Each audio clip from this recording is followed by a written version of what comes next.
The twin sons of Vailora did not set so much as they surrendered to the city.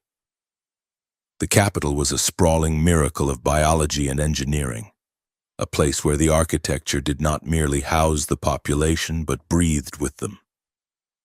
Glass towers, grown from genetically accelerated coral metal, spiraled toward the violet stratosphere like fingers reaching for a god that had long since stopped listening. Between these crystalline spires, floating bridges hummed with magnetic resonance, tethering the districts together in a web of shimmering light. Above it all, ceremonial drones buzzed like golden insects, their exhaust trails painting complex royal sigils in the humid air, marking the sky with the arrogance of the ruling dynasty. Princess Elira stood on the balcony of the obsidian spire, the wind whipping the hem of her ceremonial gown. The fabric was heavy, woven from threads of platinum and biofiber, designed to look fluid while feeling like a cage. Below her, the Bloodline rite was in full swing. It was the most significant social event of the lunar cycle, a spectacle where the nobility of Vailora gathered to display their genetic crests like jewelry. They projected their helix structures into the air above their heads, vast holographic twisted ladders of DNA that glowed with the blue and silver hues of purity. Elira hated it. She hated the preening. She hated the way the High Tribunal assessed the genetic data with cold, hungry eyes, looking for weakness, looking for deviation. She hated that she was the centerpiece of it all, the perfect vessel, the scion of a bloodline that had not known an error in 4,000 years. Her face, however, remained a mask of porcelain indifference. She had been trained since birth to disconnect her features from her feelings. She waved a gloved hand at the crowd below, a gesture that was precise, elegant, and entirely hollow. "Your mother would be pleased with your posture." A voice droned from her left. Elira did not turn.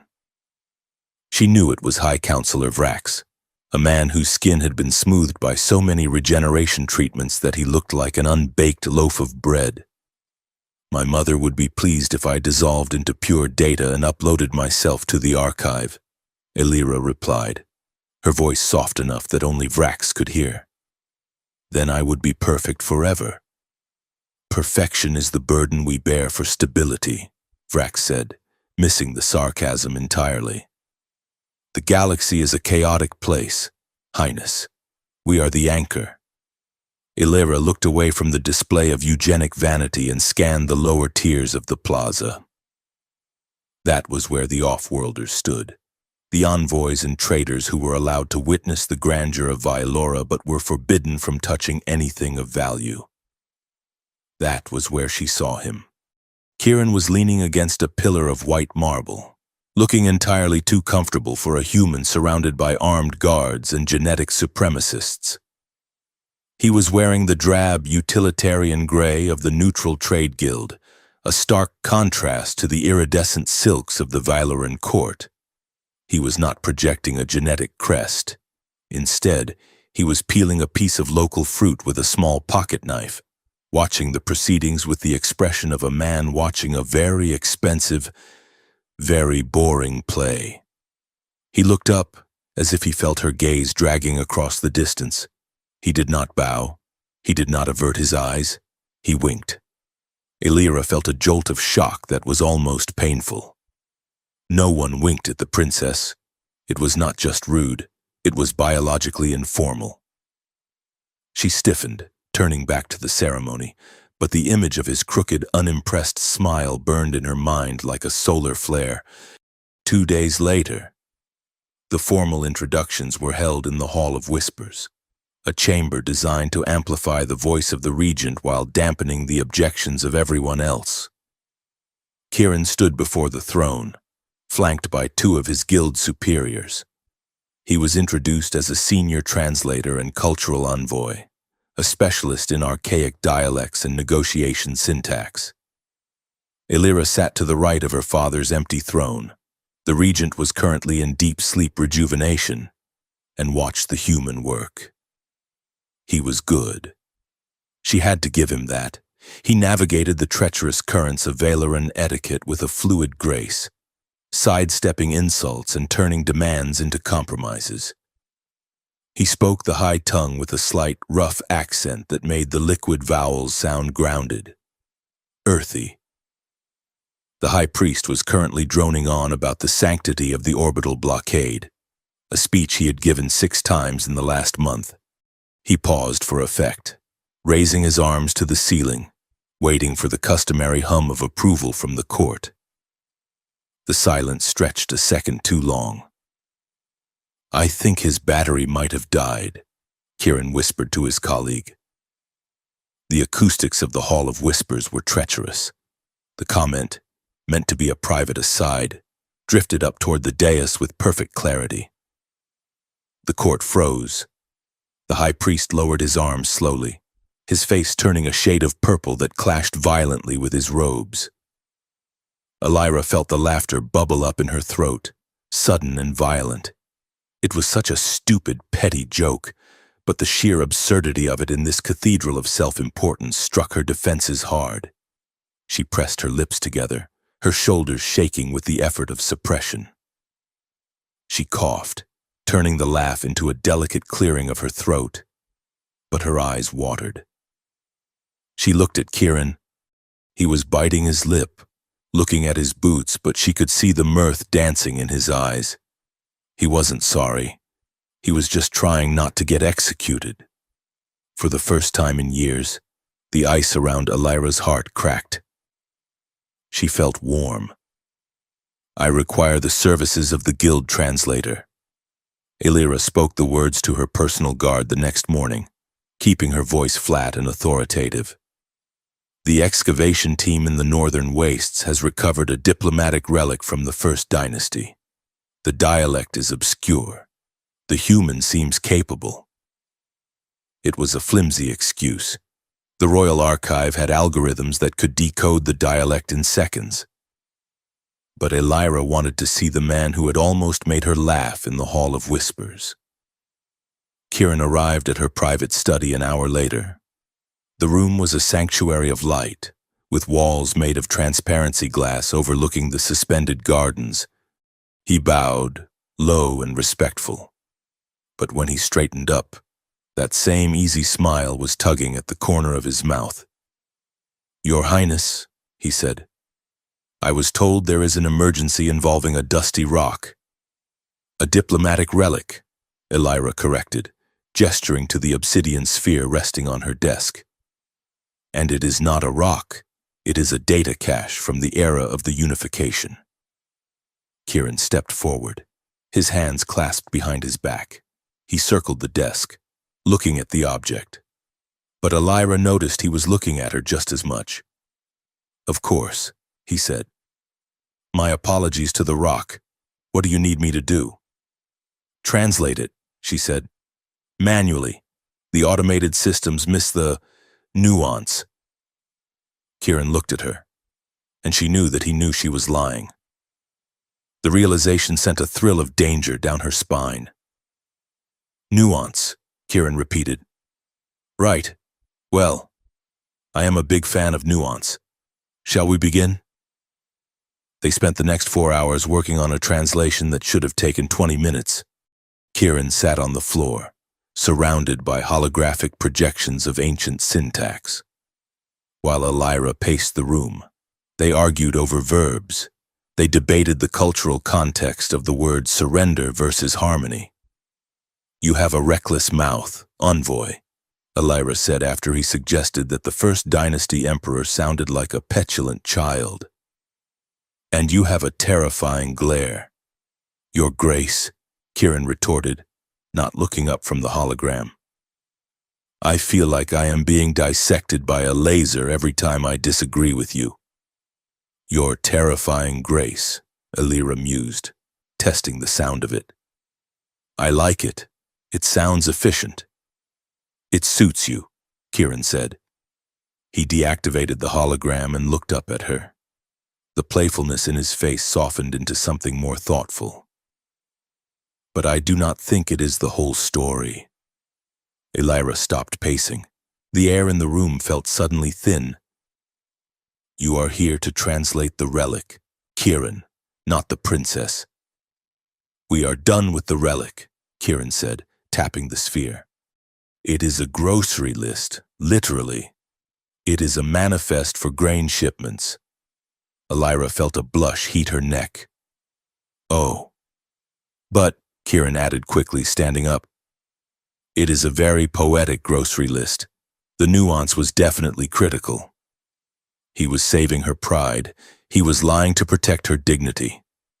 Elira looked at him, really looked at him, and realized that the rumors about humans being brutish and simple were the real lies.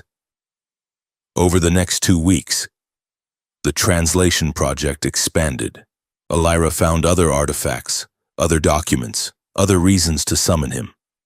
The study became their bunker, a place where the rigid protocols of the court could not reach. They spoke of everything. Kieran told her about the worlds he had visited, planets made of diamond, moons where the rain sang, trade stations where life was cheap but freedom was free. He spoke of the chaotic beauty of a galaxy that wasn't obsessed with genetic purity. In return, Elira showed him the cage. She took him to the west wing of the palace, a restricted area that few envoys were ever permitted to see. It was the Museum of Purity Victories. The halls were lined with statues of conquerors and glass cases containing the banners of defeated houses. This is how we became perfect, Elira said, her voice echoing in the cold marble hall. She pointed to a display of shattered crests. The Purification Wars. My ancestors decided that genetic divergence was the source of all conflict. So they removed the divergence. Kieran walked slowly down the line of displays. He did not mock this. His wit, usually his shield, had vanished. He stopped in front of a hologram depicting the burning of a city on the moon of Xylos. They look like people, Kieran said softly. They were, Elira said.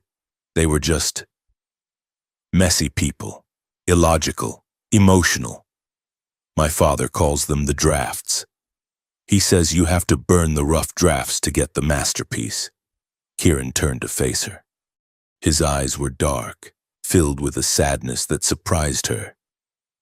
That is not how art works, Elira, and it is definitely not how life works. He used her name, not her title, her name. It hung in the air between them, a transgression that could have had him flogged.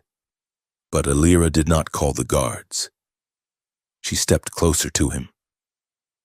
I know, she whispered. I hate this place. I hate the silence of it.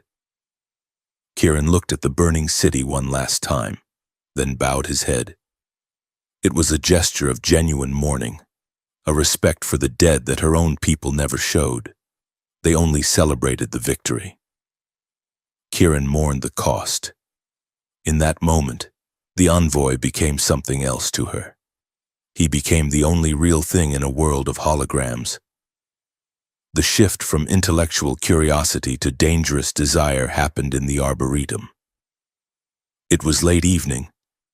The artificial sky of the capital had dimmed to a deep indigo. Elira and Kieran were walking through a corridor of bioluminescent vines, plants that had been genetically sung into existence to glow with a soft, pulsing rhythm. They were arguing about music. Kieran preferred the chaotic, rhythmic pounding of earth percussion. Elira had only ever known the mathematical harmonies of Valeran opera.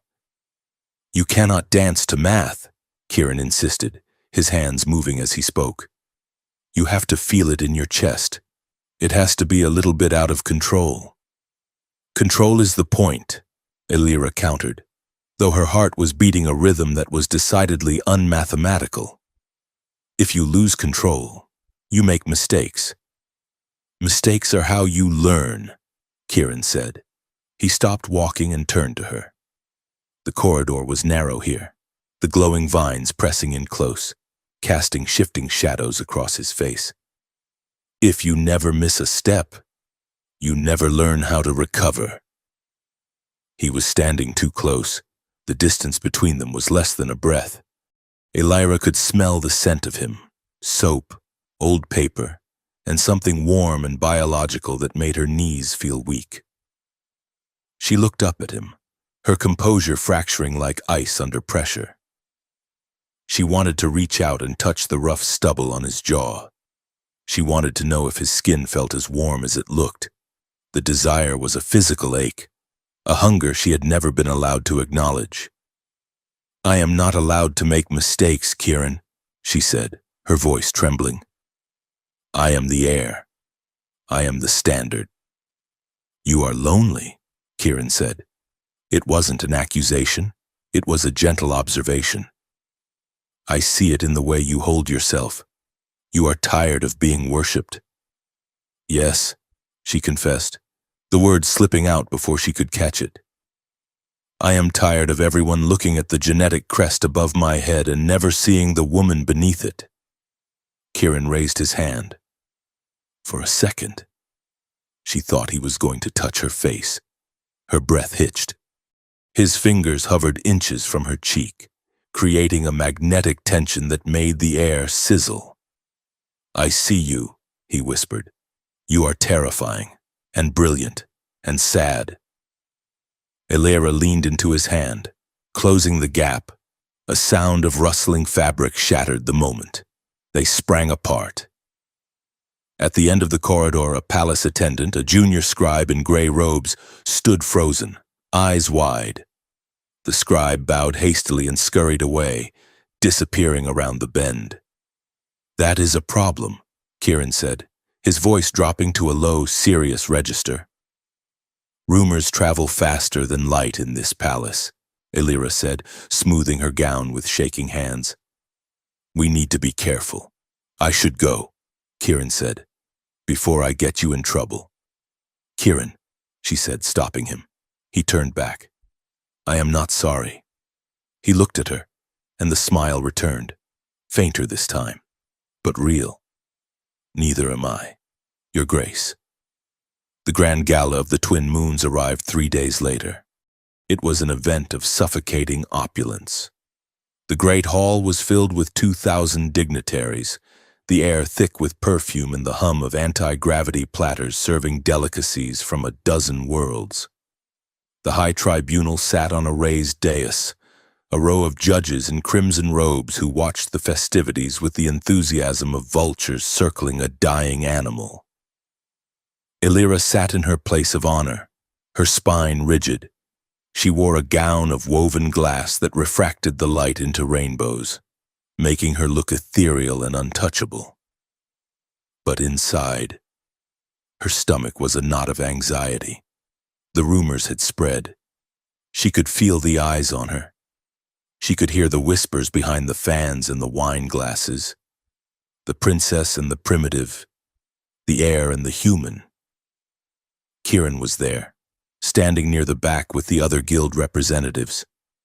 He looked striking in formal dress, a high-collared jacket that emphasized the breadth of his shoulders.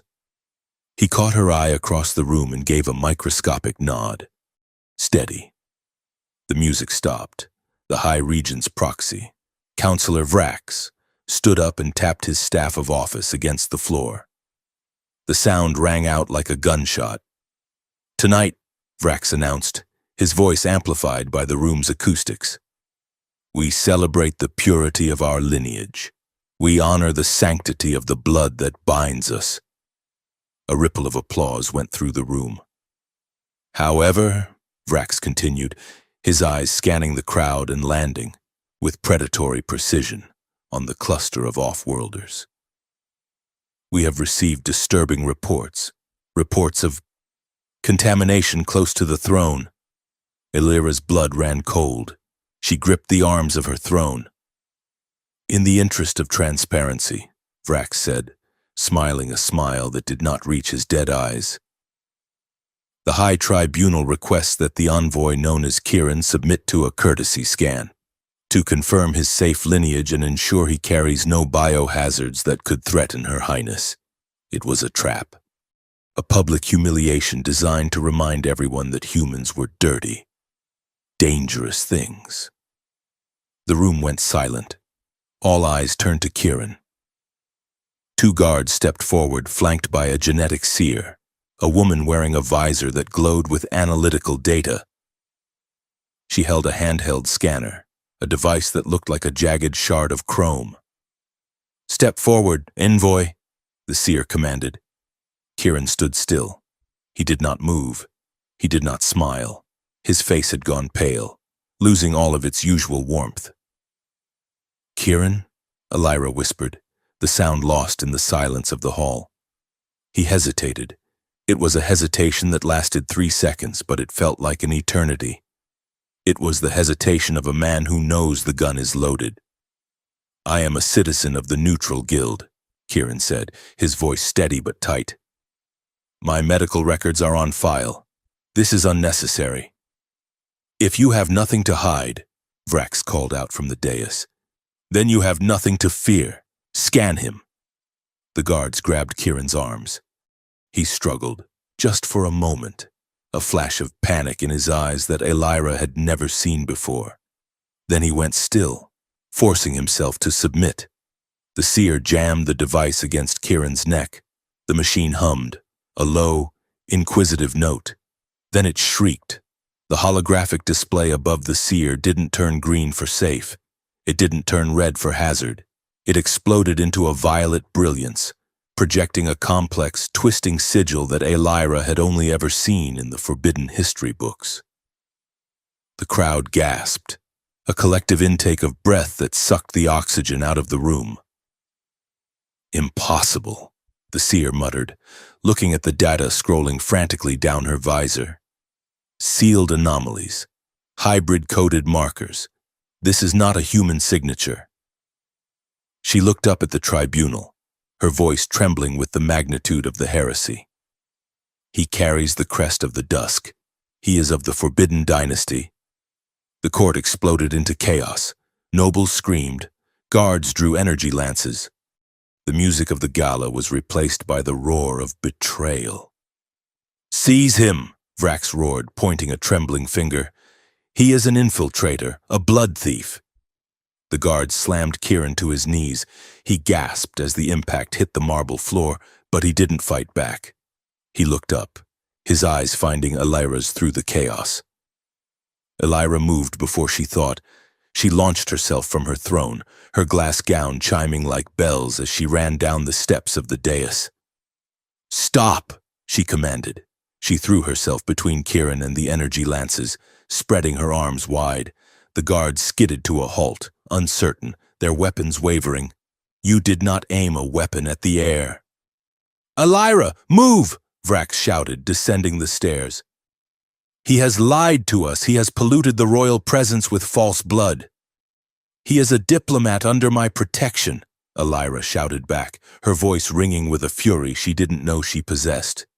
"I order a delay. We will verify this protocol before you touch him." "There is nothing to verify," Vrax spat, gesturing to the violet hologram that still hovered over Kieran's head, damning him with its beautiful, forbidden light. "The machine does not lie. He falsified his identity to infiltrate the court.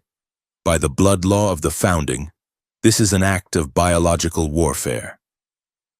The High Tribunal members had risen to their feet. They spoke in unison, a chorus of judgment.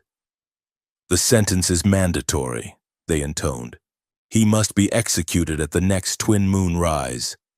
"No!" Elira screamed. "Take him," Vrax ordered. The guards surged forward, maneuvering around Elira to grab Kieran. They hauled him up, his arms twisted painfully behind his back. Elira grabbed his arm, her fingers digging into his jacket. "Kieran, tell them it's a mistake." Kieran looked at her. His face was bruised where a guard had struck him, and his hair was in his eyes. He looked devastated, not because he was going to die, but because he saw the look on her face. "I cannot," he whispered, his voice rough with regret. "Why?" she pleaded, tears spilling over, ruining the perfect mask she had worn for 20 years. "Why did you lie?" Kieran leaned in, ignoring the guards pulling him away, and whispered the words that would haunt her for the rest of her life. Because the truth gets people killed, Elira. And I wanted to live long enough to meet you. The guards yanked him away. They dragged him through the screaming crowd, out of the great hall, leaving a trail of scuffed boots and shattered silence. Elira stood alone in the center of the ballroom. The violet hologram of his true bloodline slowly faded, leaving nothing but the harsh white glare of the overhead lights. She looked up at the dais. Vrax was already signing the execution proclamation on a floating datapad. The twin moons would rise in 14 hours. Elira stood shaking, her breath coming in ragged gasps. The perfection of Valora was gone. The safety of her cage was gone. All that was left was the cold, hard realization that love was no longer a sanctuary. It was a countdown. The Royal Observatory at the summit of the Obsidian Spire was not designed for prisoners. It was a place for mapping star charts and calculating the drift of galaxies. A cathedral of silence where the High Tribunal usually pondered the insignificance of everything that was not Valora. But tonight, it was a high-altitude cell. The door was sealed with a kinetic barrier, and the air inside was recycled, tasting of ozone and stale fear. Elira overrode the lock with her genetic signature. The mechanism hissed, a sound like a dying snake, and the heavy blast door slid open. Kieran was standing by the transparency wall, looking out at the sprawling, light-drenched capital that wanted him dead. He didn't turn when she entered. He looked smaller without his gilt jacket, stripped down to a simple linen tunic that exposed the bruising on his neck where the guards had pinned him. Elira stood in the doorway, her chest heaving. She had spent the last 4 hours screaming at her father's advisors, threatening the council, and bargaining with political currency she didn't have. She was exhausted, she was terrified, and she was furious. "Look at me," she commanded. Kieran turned slowly. His face was pale, the charming, easygoing envoy mask completely gone. In its place was a weary resignation that frightened her more than his lies. "I told you not to come here, Elira," he said. His voice was rough. "Vrax will use this against you. He will say you are compromised." "I am compromised," Elira shouted, the sound echoing off the vaulted ceiling. She marched across the room, the heels of her boots striking the floor like hammer blows. She stopped inches from him, her hands clenched into fists at her sides to keep from striking him. "I defended you. I put my honor, my title, and my safety between you and the tribunal because I thought you were an innocent man caught in a bureaucratic nightmare. I thought you were just a human." Kieran held her gaze, unflinching. "I am human, Elira." "Do not play word games with me," she snapped. "The scanner did not malfunction. I saw the readout, the crest of the dusk. That is not just a forbidden dynasty from the history books. It is a genetic key. It is the biosignature required to access the sealed archives of the Crown Tech. You are not a translator. You are a walking skeleton key to the most dangerous weapons in the galaxy." She took a breath, the betrayal rising in her throat like bile. She let it out in a scream that tore at her lungs. "You lied about your bloodline." The words hung in the air, heavy and absolute. Kieran closed his eyes for a moment, absorbing the accusation. When he opened them, there was no more deflection, no more wit, just a raw, naked honesty. "Yes," he said, "I did." "Why?" Elira demanded, her voice cracking. "Was it for power? Were you sent here to steal the throne? Was every smile, every joke, every moment in the library just a way to get close to the security protocols?" "No," Kieran said. He took a step toward her, and for the first time, Elira flinched back. He stopped, looking pained. I did not come here for the throne. I came here to hide from it. He gestured to the stars outside the window. Do you know what happens to people with my genetic markers out there? We are not royalty. We are resources, and corporations hunt us to unlock ancient salvage. Cults hunt us to fulfill prophecies. The Empire hunts us to ensure we do not challenge the status quo. I falsified my records because I wanted a life where my name was not a target. I wanted to be boring. I wanted to be nobody. Then why did you stay? Elira asked, tears stinging her eyes. You could have left weeks ago, and you could have run before the scan. I was going to, Kieran admitted. He looked at her, his gaze dropping to her trembling hands, then back to her face. I had a shuttle booked the day after we met. I was going to disappear, and then you laughed at my joke in the Hall of Whispers. Elira stared at him, her heart hammering against her ribs. I stayed because of you, Kieran said softly. I have spent my whole life surviving. That is all I do. I run, I hide, I survive. But when I was with you, in that dusty study, arguing about verbs, I wanted more than survival. I wanted to live. I wanted to be near someone who saw the world the way I did. You have no right, Elira whispered. You have no right to make this about love when you have built it on a foundation of lies. It is not a lie that I care for you, Kieran said. That is the only true thing I have done. He reached out, his hand hovering near her arm.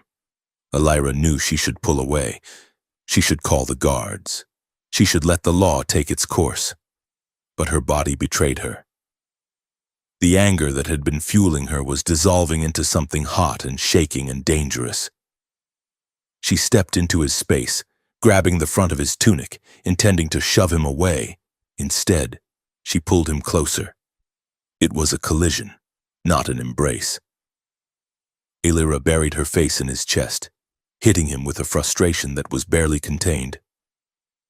Kieran wrapped his arms around her, holding her tight, anchoring her as she shook. I hate you, she sobbed into his shirt. I hate you for doing this to me. I know, Kieran whispered into her hair. I know. She pulled back, looking up at him. The distance between them was non-existent. She could see the gold flecks in his eyes, the small scar on his chin. The desire to kiss him was so strong it made her dizzy, a physical ache that warred with her fury. You want me to be your royal shield, she accused, her voice low and venomous. You think because I am the princess, I can snap my fingers and save you. No, Kieran said, his grip on her tightening. I do not want a shield. I want you to walk away. Elira, if you help me, they will destroy you. I refuse to be your beautiful mistake. It is too late for that, she said. You are already a mistake. The question is whether I let you become a tragedy. The air in the room was electric, thick with the scent of ozone and the undeniable pull of two people standing on the edge of a cliff. Elira leaned in, her lips parting, ready to make a terrible decision. Probability of doomed romance, 93%. A metallic, cheerful voice announced. Delightful, Elira jumped, shoving Kieran back. A small, spherical drone hovered in the doorway, its single blue eye blinking rapidly. It was Mirth 9, her personal household AI, a unit that had been programmed with a personality matrix that was officially described as whimsical and unofficially described as insufferable. Mirth, Elira hissed, wiping her eyes. I disabled your tracking protocol. You disabled my primary tracking protocol, the AI corrected, drifting into the room and bobbing around Kieran's head. I have 7 backups. I am very clingy. Also, the High Counselor is currently screaming at a potted plant in the hallway 3 floors down, which suggests we have approximately 40 minutes before he remembers he hates you and sends a squad to check this room. Kieran looked at the drone. Then at Elira, a small, ragged laugh escaped him. Your toaster is sarcastic. He is a multifunction logic engine, Elira said, straightening her dress and pulling the armor of her royalty back around her. And he is right. We do not have time for this. She looked at Kieran. The softness was gone, replaced by a cold, sharp determination. I am not going to let them kill you, she said. Elira, Kieran started. Quiet, she commanded. I am done being the perfect princess. If they want to treat me like a traitor for saving you, then I will earn the title. The plan was not perfect. It was messy. It was desperate. It was the kind of plan that relied on chaos rather than precision, and it terrified Elira to her core. She returned to her quarters, pacing the length of her silk carpet while Mirth 9 projected schematics of the palace security grid onto the wall. We cannot get him out of the observatory, Elira said, chewing on her thumbnail, a habit she hadn't indulged in since she was 6. The air defenses are too tight. If we try to fly a shuttle from the summit, we will be vaporized before we clear the spire. Agreed, Mirth 9 chirped. Vaporization is bad for the complexion. However, the prisoner transfer is scheduled for 0400 hours. They are moving him to the execution block in the lower city. The transport route, Elira realized. They have to take the maglev tube through the maintenance sector. The sector is automated, Mirth 9 noted. Minimal guards, maximum darkness. I can loop the camera feeds for exactly 3 minutes before the system realizes I am lying to it. 3 minutes, Elira whispered. That is not enough. It is plenty of time for a dramatic rescue, Mirth 9 said, or a dramatic death. Either way, the ratings will be spectacular. Elira ignored the AI and pulled up a map of the lower levels. We need a diversion, and we need a way out. She began to forge a digital decree. It was a crude forgery, using an old authorization code from her mother's files. But it would be enough to confuse a low-level sentry for a few seconds. She stripped off her heavy ceremonial gown and pulled on a flight suit, something she had worn only during mandatory pilot training simulations that she had barely passed. Over that, she threw a heavy cloak of a silent sister, the religious order that ministered to the condemned.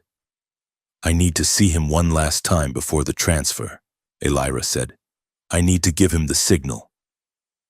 The holding cell in the transport bay was a cage of hard light. Kieran sat on a bench in the center, his hands bound with magnetic cuffs.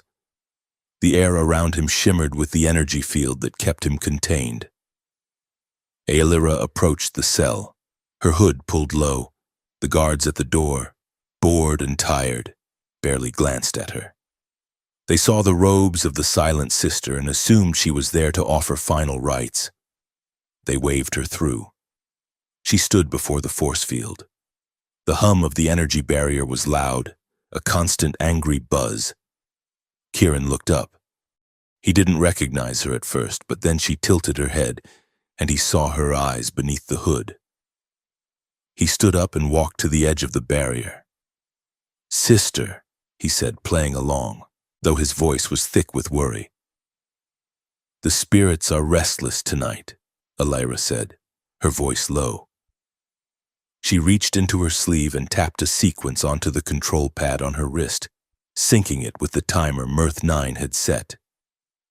She stepped closer to the field. The energy made the hair on her arms stand up. Kieran leaned in from the other side. They were inches apart, separated by a wall of lethal light. 0400, she whispered, her breath fogging the air near the shield. Be ready. Elira, Kieran said.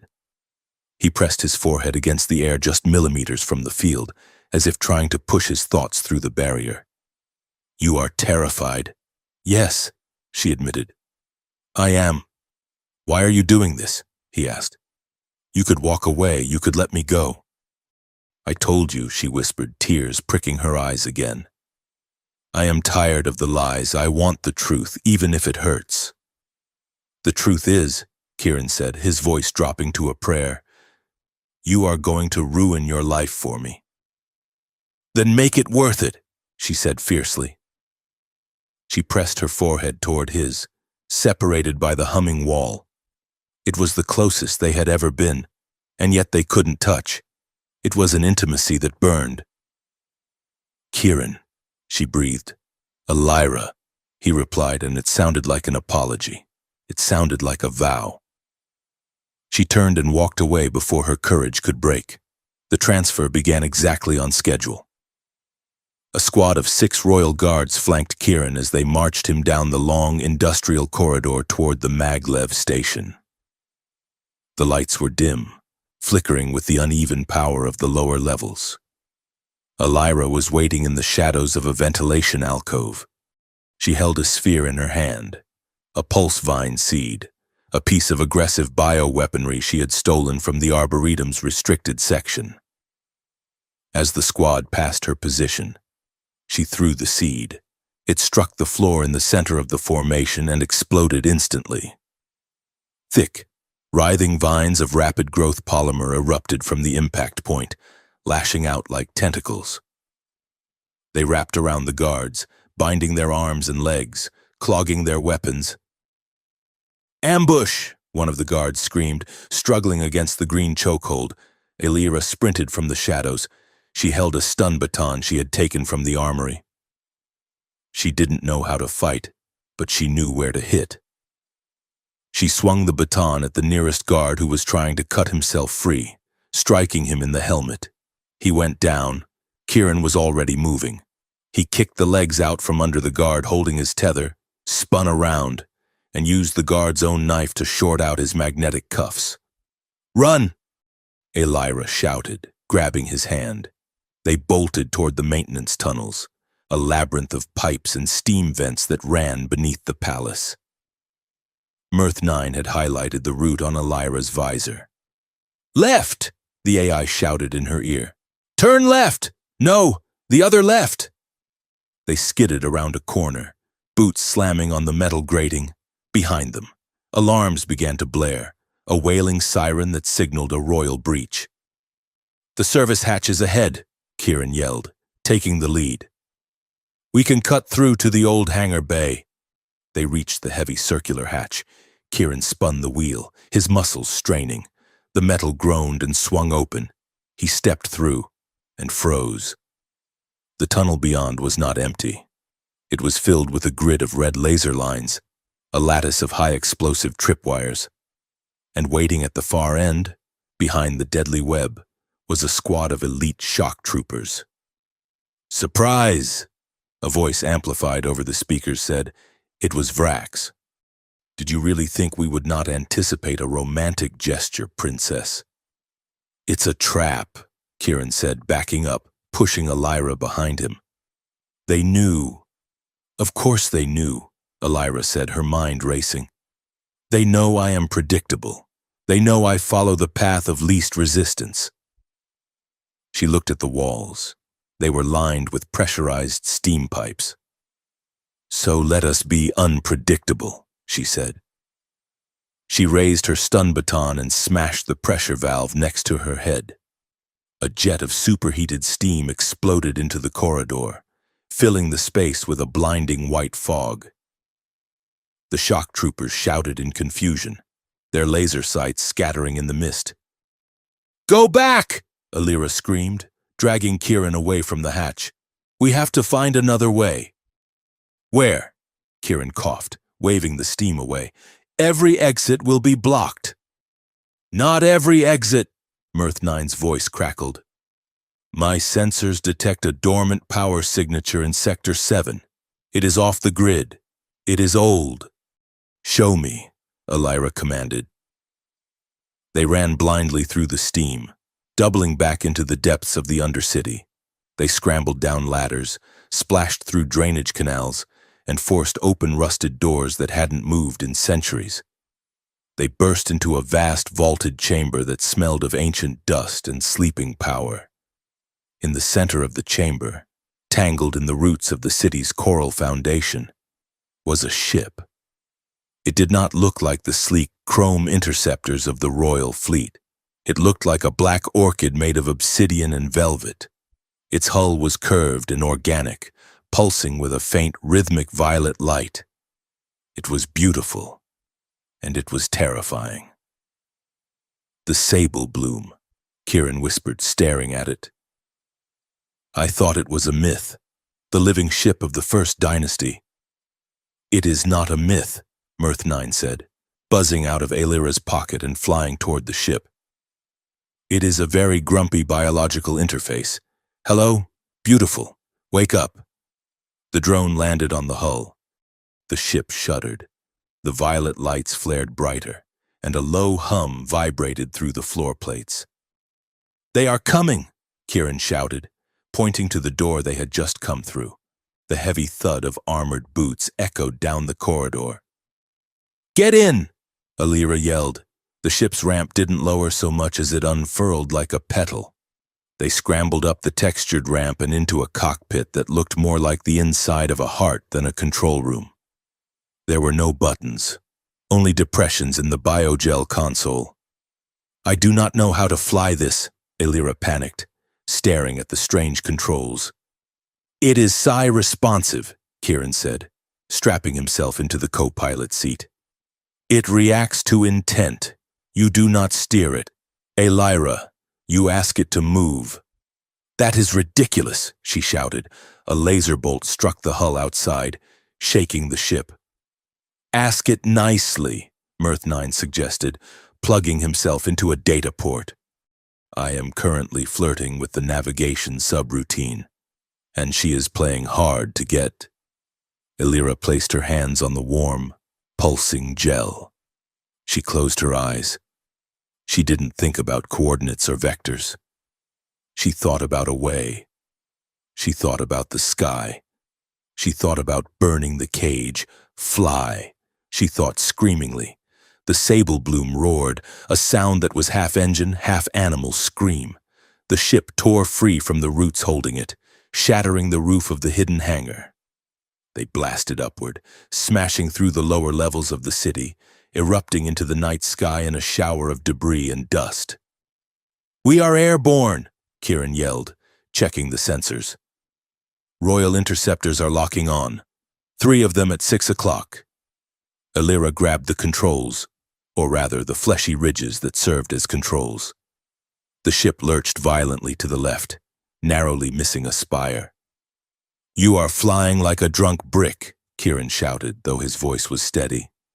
Soft hands. Aelira. Feel the drift. I am trying, she screamed back. The G-force pressed her into the seat. Red warning lights bathed the cockpit. Missile lock, Mirth 9 announced. Probability of death, rising significantly. Drop the shields aft, Kieran ordered. Divert power to the jump drive. If we drop shields, we die, Aelira argued. If we do not jump, we die, Kieran countered. Trust me.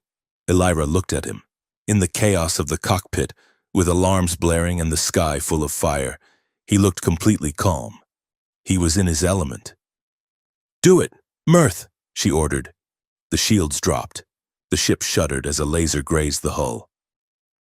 Hyperdrive charging, Mirth 9 reported.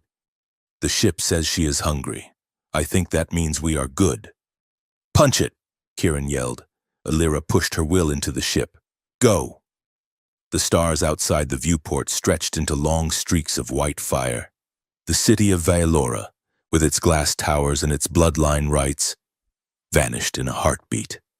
Silence slammed into the cockpit as they entered hyperspace. The roar of the engines faded to a steady, rhythmic thrum. Aelira slumped back in her seat, gasping for air. Her hands were shaking uncontrollably. We made it, Kieran whispered, looking at the swirling vortex of blue and violet outside. Did we? Aelira asked. She reached forward and tapped the communication console. The holographic news feed from Vaelora flickered to life. Her face was everywhere, a giant rotating hologram of her profile stamped with a red sigil. Traitor. Princess Elira, wanted for high treason and biological heresy. Reward, 10 million credits. The voice of the High Tribunal droned over the image. She has forsaken her blood. She has stolen a weapon of the state. She is no longer of the dynasty. Elira watched the broadcast for a long moment. She watched her old life, her titles, her future, all dissolving into static. She reached out and turned off the feed. The cockpit was quiet, save for the heartbeat of the ship. Kieran reached across the gap between their seats and took her hand. His grip was warm, solid. "I am sorry," he said softly. Elira looked at the swirling lights of hyperspace, watching Valora shrink into memory. "Don't be," she said, her voice hollow but steady. "I did not just save you, Kieran." She squeezed his hand back.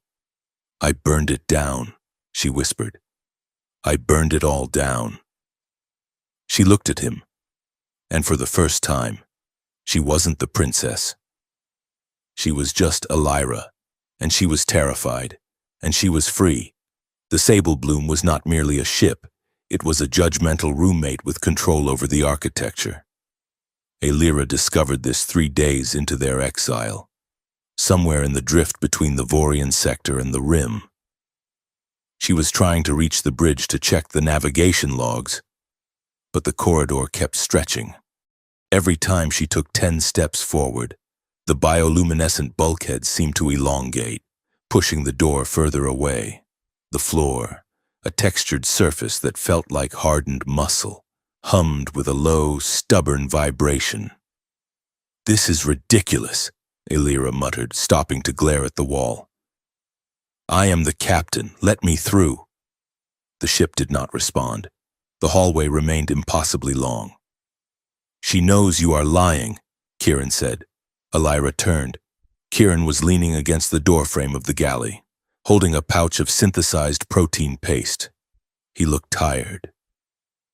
The bruises on his neck from the gala had faded to a sickly yellow, and he had not shaved in 3 days. The stubble made him look less like a diplomat and more like the fugitive he was. "I am not lying," Elira snapped. "I am going to check the navigation." "You are going to check the comms," Kieran corrected gently. "You want to see if they are still broadcasting the execution order for your family. You are worried about your mother." Elira opened her mouth to argue, then closed it. The moment the denial died in her throat, the ship groaned, the muscles of the floor contracted, and the corridor shrank instantly, bringing the bridge door within arm's reach. The lights shifted from an agitated orange to a soothing, approving blue. "See?" Kieran said, taking a sip of the paste and grimacing at the taste. "She is a giant flying lie detector. She rearranges the internal geometry based on emotional resonance. If you are hiding something, she hides the room." "It is invasive," Elira grumbled, stepping toward the bridge. "And rude." "It is intimate," Kieran countered. "It forces honesty. Most people spend their lives walking down hallways that never end because they refuse to admit where they actually want to go." Elira paused at the threshold. She looked back at him. "And you? Does the ship open for you?" Kieran's smile was tight. "Sometimes. Other times she locks me in the bathroom until I admit I am terrified." The forced intimacy of the ship was not limited to the corridors. The Sable Bloom had been built for a crew of 20, but it seemed determined to make them live as a crew of 1. That night, Elira went to the sleeping quarters. There had been 2 distinct alcoves when they first boarded, private, recessed pods with thermal curtains. But when she entered the room, the wall separating them had dissolved. The biomatter of the ship had reshaped itself, merging the 2 narrow bunks into a single wide platform in the center of the room. "Mirth!" Elira shouted at the ceiling. The spherical drone dropped from a ventilation duct, spinning happily. "Greetings, traitor princess. How may I assist in your downward spiral?"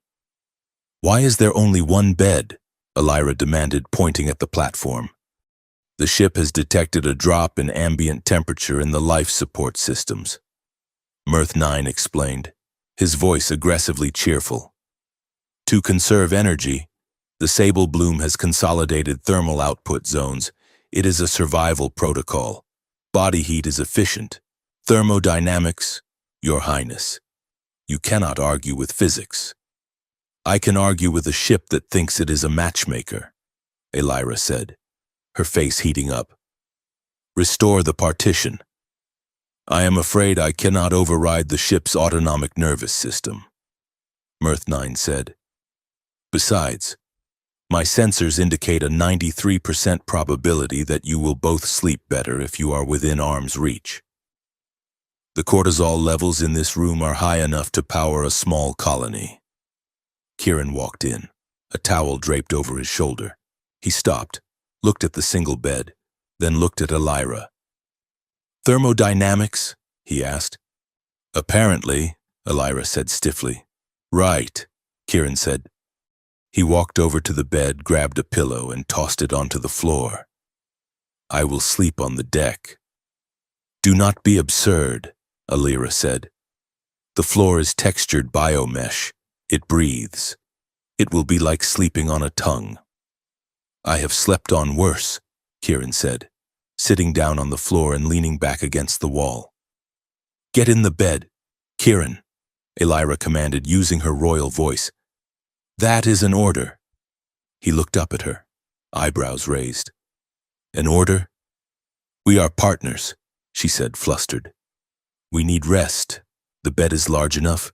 We will stay on our respective sides, like civilized people." They lay in the dark, separated by a foot of space that felt like a minefield. The ship, seemingly pleased with its manipulation, began to emit a low, rhythmic thrumming sound, a heat cycle that mimicked the beat of a giant, slow heart. It was impossible not to synchronize with it. Elira stared at the ceiling, listening to Kieran breathe. "We need to talk about the Dusk Crown," she whispered into the dark. Kieran shifted and she could feel the warmth of him radiating across the gap. "It was a system," he said quietly. "Before the First Dynasty, before the purity laws. The history books say the galaxy was chaotic, warring tribes. That is a lie. The galaxy was unified. The Dusk Crown was a network of orbital rings that connected the systems, a transit web that allowed for instant travel and resource sharing. It was built by a coalition of species." "And the genetic key?" Elira asked. "The builders knew that power concentrates," Kieran explained. "They knew that if one species gained control, they would lock the others out. So they coded the activation protocols to require cooperation. To turn on the crown tech, you need a genetic resonance that is not pure. You need a hybrid, someone who bridges the divide." Elira turned her head on the pillow, looking at his profile in the dim violet light of the room. "And so my ancestors did not purge the other species to keep the bloodline pure. They did it to break the key. If everyone is pure," Kieran said, "the crown stays locked. The regent keeps the power of the few active relays, and no one can ever challenge him by opening the full network. The purity laws are not about honor, Elira. They are about maintaining a monopoly on travel. And you," she said, "you are the key." "I am a fragment of a key," Kieran corrected. "My bloodline. My people. We were the keepers. We hid in the fringes, mixing, surviving, keeping the code alive in our veins, hoping that one day the system could be restarted. That is why they want to kill you." Elira realized the horror of it settling in her chest. "Not because you are dirty, but because you are the only one who can free the galaxy." Kieran turned to face her. In the darkness, His eyes were pools of shadow. And now you know why I lied. It is a heavy thing to carry. You are not carrying it alone anymore, Elira said. She reached out, her hand traversing the no-man's land between them. She found his hand in the dark, his fingers laced with hers, holding tight. They didn't move closer, but the distance between them felt suddenly bridgeable. Touching hands, Mirth9's voice boomed from the ceiling, causing them both to jump. Physical contact initiated, probability of romantic complications rising to 98%. Would you like me to play some mood music? I have a playlist titled Doomed Lovers Fleeing a Fascist Regime. Mirth, Elira shouted. Sleep mode, now! Fine, the AI sulked. But you are ruining the narrative arc. They needed supplies, and more importantly, they needed information that wasn't filtered through royal propaganda. Kieran set a course for the Cygnus Rift, a cluster of asteroids and debris that housed the moon of Oshar, a place better known in the underworld as the Flesh Market. Oshar was a moon that smelled of ozone and wet copper. The atmosphere was held in place by ancient, failing force fields, giving the sky a sickly yellow tint. The streets were carved directly into the rock, crowded with stalls selling things that should not be sold. Jars of preserved eyes that tracked passers-by, vials of adrenaline harvested from gladiator beasts, and data shards containing stolen memories. Keep your head down, Kieran murmured as they pushed through the crowd. And try not to look so expensive. Elira tugged at the collar of her disguise. She was wearing a scavenger's rig, a patchwork suit of leather and matte black armor plates that Kieran had fabricated on the ship. A heavy hood obscured her face. Kieran walked a step behind her, playing the role of the hired muscle. He wore a heavy blast helmet with the visor down, his posture menacing and protective. I am not expensive, Elira whispered back. I am blending in. You are walking like you own the pavement, Kieran corrected. Slouch, scuff your boots, look like you have nowhere to be and are angry about it. Elira tried to slouch. It felt unnatural. This place is horrific, she noted, looking at a vendor who was selling genetic modifications that promised to let people breathe water. It is free, Kieran said. This is what the galaxy looks like when the High Tribunal is not watching. Messy, dangerous, alive. They were heading for a contact Kieran knew from his days as a translator, a rebel historian named Sarah Vaunt who operated out of a back room in a noodle shop. Elira felt exposed. Every time someone glanced at her, she expected a shout of recognition. But no one looked at her face. They looked at her gear, assessing its value. She stopped at a stall to let a patrol of mercenary droids pass. Kieran moved instantly, placing his body between her and the street, his hand resting on the stun blaster at his hip. Elira looked up at him. Even with his face hidden by the helmet, she could feel his attention on her. It was a constant weight, a gravity that kept her from floating away in the chaos. She found herself glancing at him, studying the way he moved, the way he scanned the crowd. He caught her looking. He tilted his helmet slightly, a gesture she knew was a smile. Eyes forward, boss, he said over the comms loop in her ear. Stop enjoying this, she whispered. I am not enjoying it, he replied. I am just relieved that for once, I am the one with the helmet and you are the one exposed. They reached the central plaza, a chaotic intersection of bazaars. The noise was deafening, a cacophony of alien languages, engine roar, and the thumping bass of music from the bars. Suddenly, a voice cut through the din. Elira? It was soft, impossible, and heartbreaking. Elira froze. The sound bypassed her logic and went straight to the terrified child inside her. She spun around. Mother, she whispered. Elira, please. The voice came again, drifting from a shadowed alleyway between two stalls. I am hurt. Help me. It was her mother's voice, the exact timbre, the exact cadence of the regent consort. Elira took a step toward the alley, her heart hammering. Mother, how are you? Elira, wait! Kieran's voice cracked through her earpiece, sharp and urgent. She is here, Elira said, disoriented. She found me. She took another step. The shadows in the alley seemed to shift. A small metallic object hovered there, a whisper drone. It was a vicious little machine, illegal in 12 systems, designed to sample voice data and synthesize bait for high-value targets. From the rooftops above, 3 figures dropped.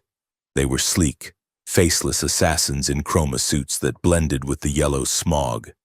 They moved like liquid, blades extending from their wrists. Trap, Kieran roared. He slammed into Elira, tackling her to the ground just as a monofilament blade slashed the air where her neck had been. The impact knocked the wind out of her. Kieran rolled, pulling her beneath him, shielding her body with his. He drew his blaster and fired 3 rapid shots. 2 of the assassins scrambled back, their shields flaring blue. Get up! Kieran yelled, hauling her to her feet. The whisper drone adjusted its frequency. Elira, why are you running? I love you, do not leave me. The voice tore at her. It was psychological torture, weaponized love. Elira stumbled, her hands covering her ears. Stop it! Kieran grabbed her wrist. His grip was bruising, real, solid. He yanked her hand away from her ear and forced her to look at his visor. That is not her! Kieran shouted over the screech of the drone. Look at me, I am real. That is a ghost. Focus on the hand. Elira, focus on me. The reality of his touch cut through the haze. The pain in her wrist was grounding. She looked at the blank visor of his helmet and saw her own reflection. Scared, wild, but alive. I am here, she gasped. Move, Kieran commanded. They sprinted through the market, knocking over stalls. Kieran fired blindly behind them to suppress the pursuit. They dove into the labyrinth of the lower levels, sliding down a waste chute and landing in a pile of synthetic packing foam behind a neon-lit noodle shop. They lay there for a moment, panting, the adrenaline crashing through their veins. Elira stared at the ceiling of the alley, tears streaming down her face. It wasn't just fear. It was the crushing realization of how desperate she was to hear that voice, to be wanted by her family. I almost went to it, she whispered. I almost walked right into the blade. Kieran pulled his helmet off and tossed it aside. He crawled over to her, his face streaked with grime. He didn't say anything. He just gathered her into his arms and held her. I am sorry, he said into her hair. I am so sorry they used that against you. Elira clung to him, in a galaxy that wanted to dissect her, sell her, or execute her. He was the only one who just wanted to keep her breathing. Sarah Vaughn was a woman who looked like she had been built out of spare parts and sarcasm. Her office in the back of the noodle shop was a chaotic nest of data towers and paper maps. She didn't blink when 2 fugitives fell into her establishment. She just locked the door and poured 3 cups of tea that smelled like engine oil. The whisper drones are a nice touch, Sarah said, looking at the security feed she had sliced into. The Regent is spending good money to kill you too. We need to know about the blackmail artifact, Elira said, her hands wrapped around the warm cup. She had regained her composure, though her eyes were still red. Sarah leaned back in her chair, studying Elira. You think your mother is complicit? Honey, your mother is a hostage in her own home. The High Tribunal holds a device, a genetic anchor. If she steps out of line, if she tries to override the Regent, they can trigger a dormant retrovirus in her blood. She isn't silent because she agrees with them. She is silent because she is trying not to dissolve. Illyra felt a wave of nausea. They threatened her? They threaten everyone, Sarah said. She turned her gaze to Kieran, her eyes narrowed. But you are the interesting one. Kieran shifted uncomfortably. I am just the driver. You are a liar, Sarah said, not unkindly. I ran the scan data from the gala. I have friends in the palace server room. I wanted to see this dust crown signature for myself. She tapped a key on her console. A holographic strand of DNA appeared in the air. It was beautiful, a perfect, symmetrical double helix with glowing nodes of gold. Look at it, Sarah commanded. It is too clean. What do you mean? Kieran asked, stepping closer. Evolution is messy, Sarah said. Natural mutation leaves junk code, little errors, dead ends. This is architecture, this is math. She looked at Kieran with a mixture of pity and awe. You were not born, kid. You were designed. Your markers are perfectly symmetrical. Someone built you to be the key. The room went silent. The hum of the cooling fans in the data towers seemed to roar. Kieran stared at the hologram. He backed away slowly, his face draining of color. No, he whispered. My parents, I remember them. We lived on the fringe. I remember learning to walk. Implants, Sarah suggested gently. Or maybe they were handlers. Guardians appointed to watch the asset. Kieran hit the wall. He looked like he had been gutted. Everything he believed about himself, his struggle, his survival, his identity as a forbidden human, was dissolving. He wasn't a survivor. He was a product. I am a tool, he choked out. I am just a biological lockpick. He turned and walked out of the room, into the small storage bay Sarah used as a safe house. Illyra stood up. Give him a minute, Sarah warned. He does not have a minute, Illyra said, and neither do I. The storage bay was lit by a swarm of lantern moths, bioluminescent insects that Sarah kept in a massive glass terrarium. They cast a soft, shifting light of amber and green across the crates of contraband. Kieran was sitting on a crate, his head in his hands. He didn't look up when Illyra entered. It makes sense, he said, his voice hollow. Why I am good at languages. Why I can adapt to gravity changes so fast. Why I survived things that killed others. I was engineered to survive until I could get to the crown. Kieran, Illyra said, I am not even real. He laughed bitterly. I am a meat puppet for a dead civilization. Illyra crossed the room. She grabbed his hands and pulled them away from his face. Look at me, she demanded. What are you looking at? Kieran challenged, his eyes wet with angry tears. The key? The asset? I am looking at the man who stood in front of a laser for me, Illyra said fiercely. I am looking at the man who made me laugh in the Hall of Whispers when he knew it could get him killed. Was that programmed? Was the joke part of the code? I do not know, Kieran shouted. I do, Illyra shouted back. You chose mercy, Kieran, in the archives. When you mourn the dead, you chose that. When you stopped to help me in the market tonight, you chose that. A key does not care if I live or die. A machine does not hold my hand in the dark because it knows I am scared. She pulled him up from the crate. The anger in the room was palpable, a volatile mix of grief and adrenaline. You are real, she said, her voice shaking. You are real because I feel you. She kissed him. It wasn't gentle. It was a collision of desperate people trying to prove they existed. Kieran froze for a split second. Then he broke. His arms wrapped around her waist, pulling her in so tight it knocked the breath out of her. He kissed her like he was drowning, and she was the only air in the universe. Illyra's hands tangled in his hair, pulling him closer. The rage and the devotion melted into a heat that threatened to consume them both. They stumbled back against the crates, the lantern moth swirling in agitated patterns of light around them. For a moment, there was nothing but the taste of him, the rough slide of his hands on her back, the overwhelming reality of his heart beating against hers. Then Kieran pulled back. He was breathing hard, his forehead resting against hers. His hands were trembling where they held her waist. "Elira," he gasped. "Stop. We have to stop." "I do not want to stop," she whispered, her lips swollen, her eyes wide and dark. "We are afraid," Kieran said, his voice ragged. "We are running on adrenaline and terror. If we do this now, it is just another way to hide.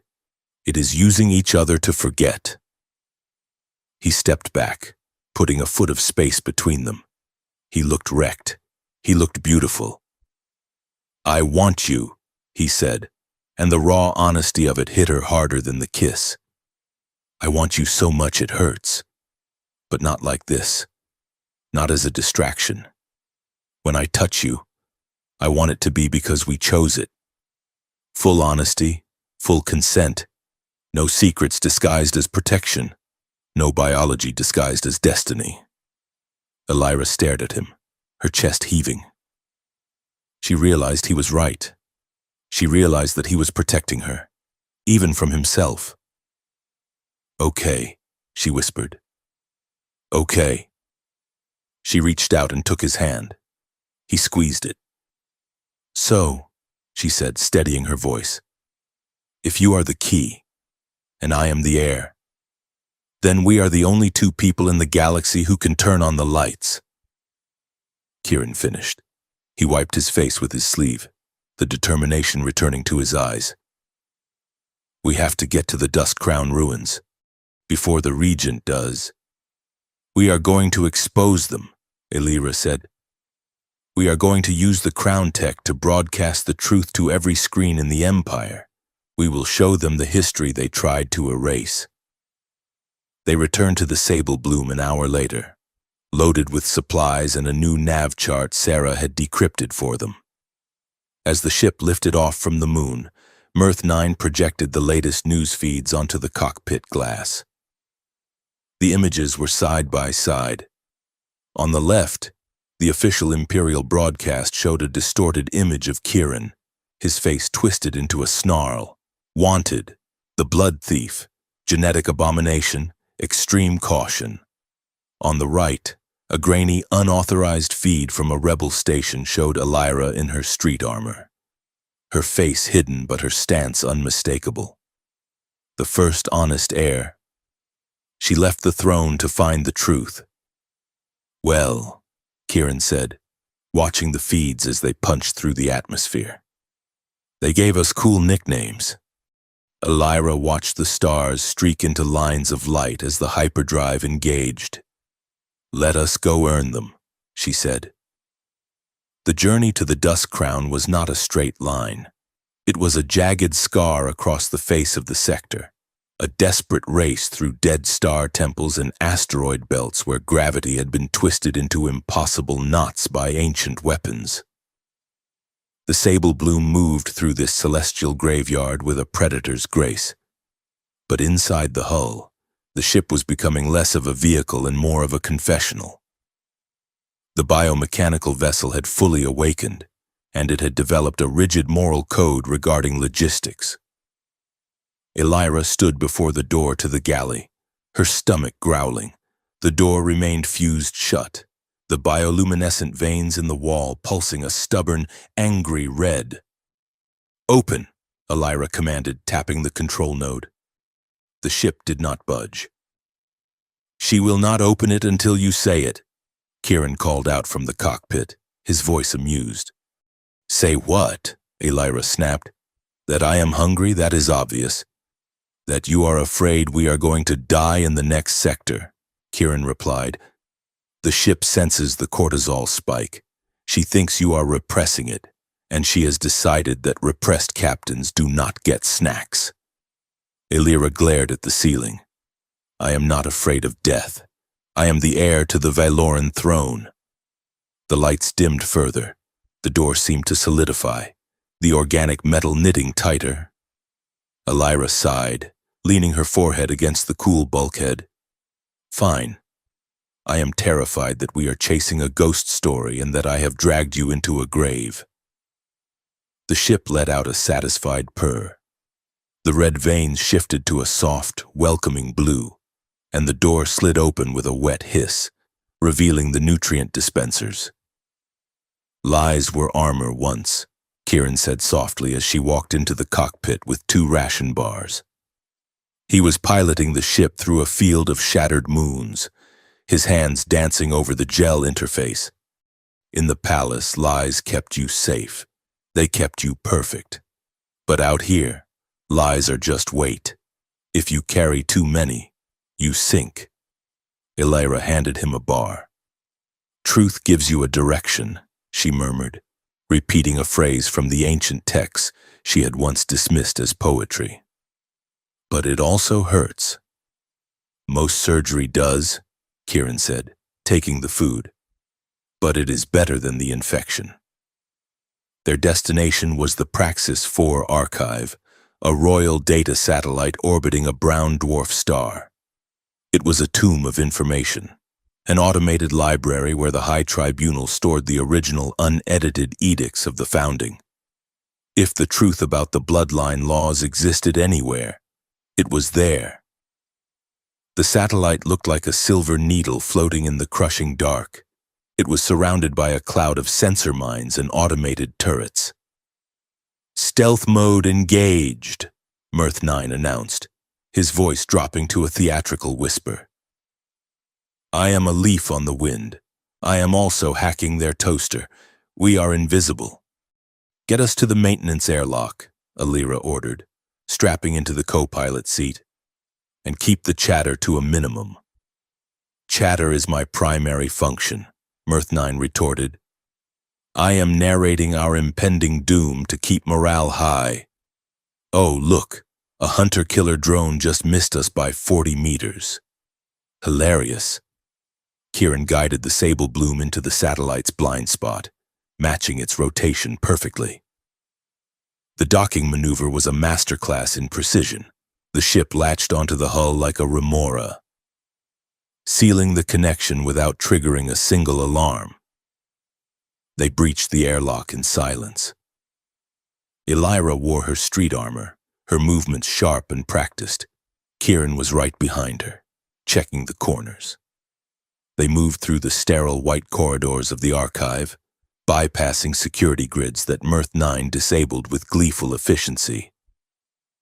Left at the junction, the AI whispered in their earpieces.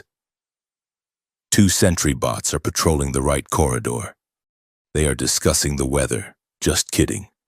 They are robots. They are discussing murder. Kieran snorted, a sharp sound in the silence. He clamped a hand over his mouth, his eyes crinkling. Elira glared at him, but her own lips twitched.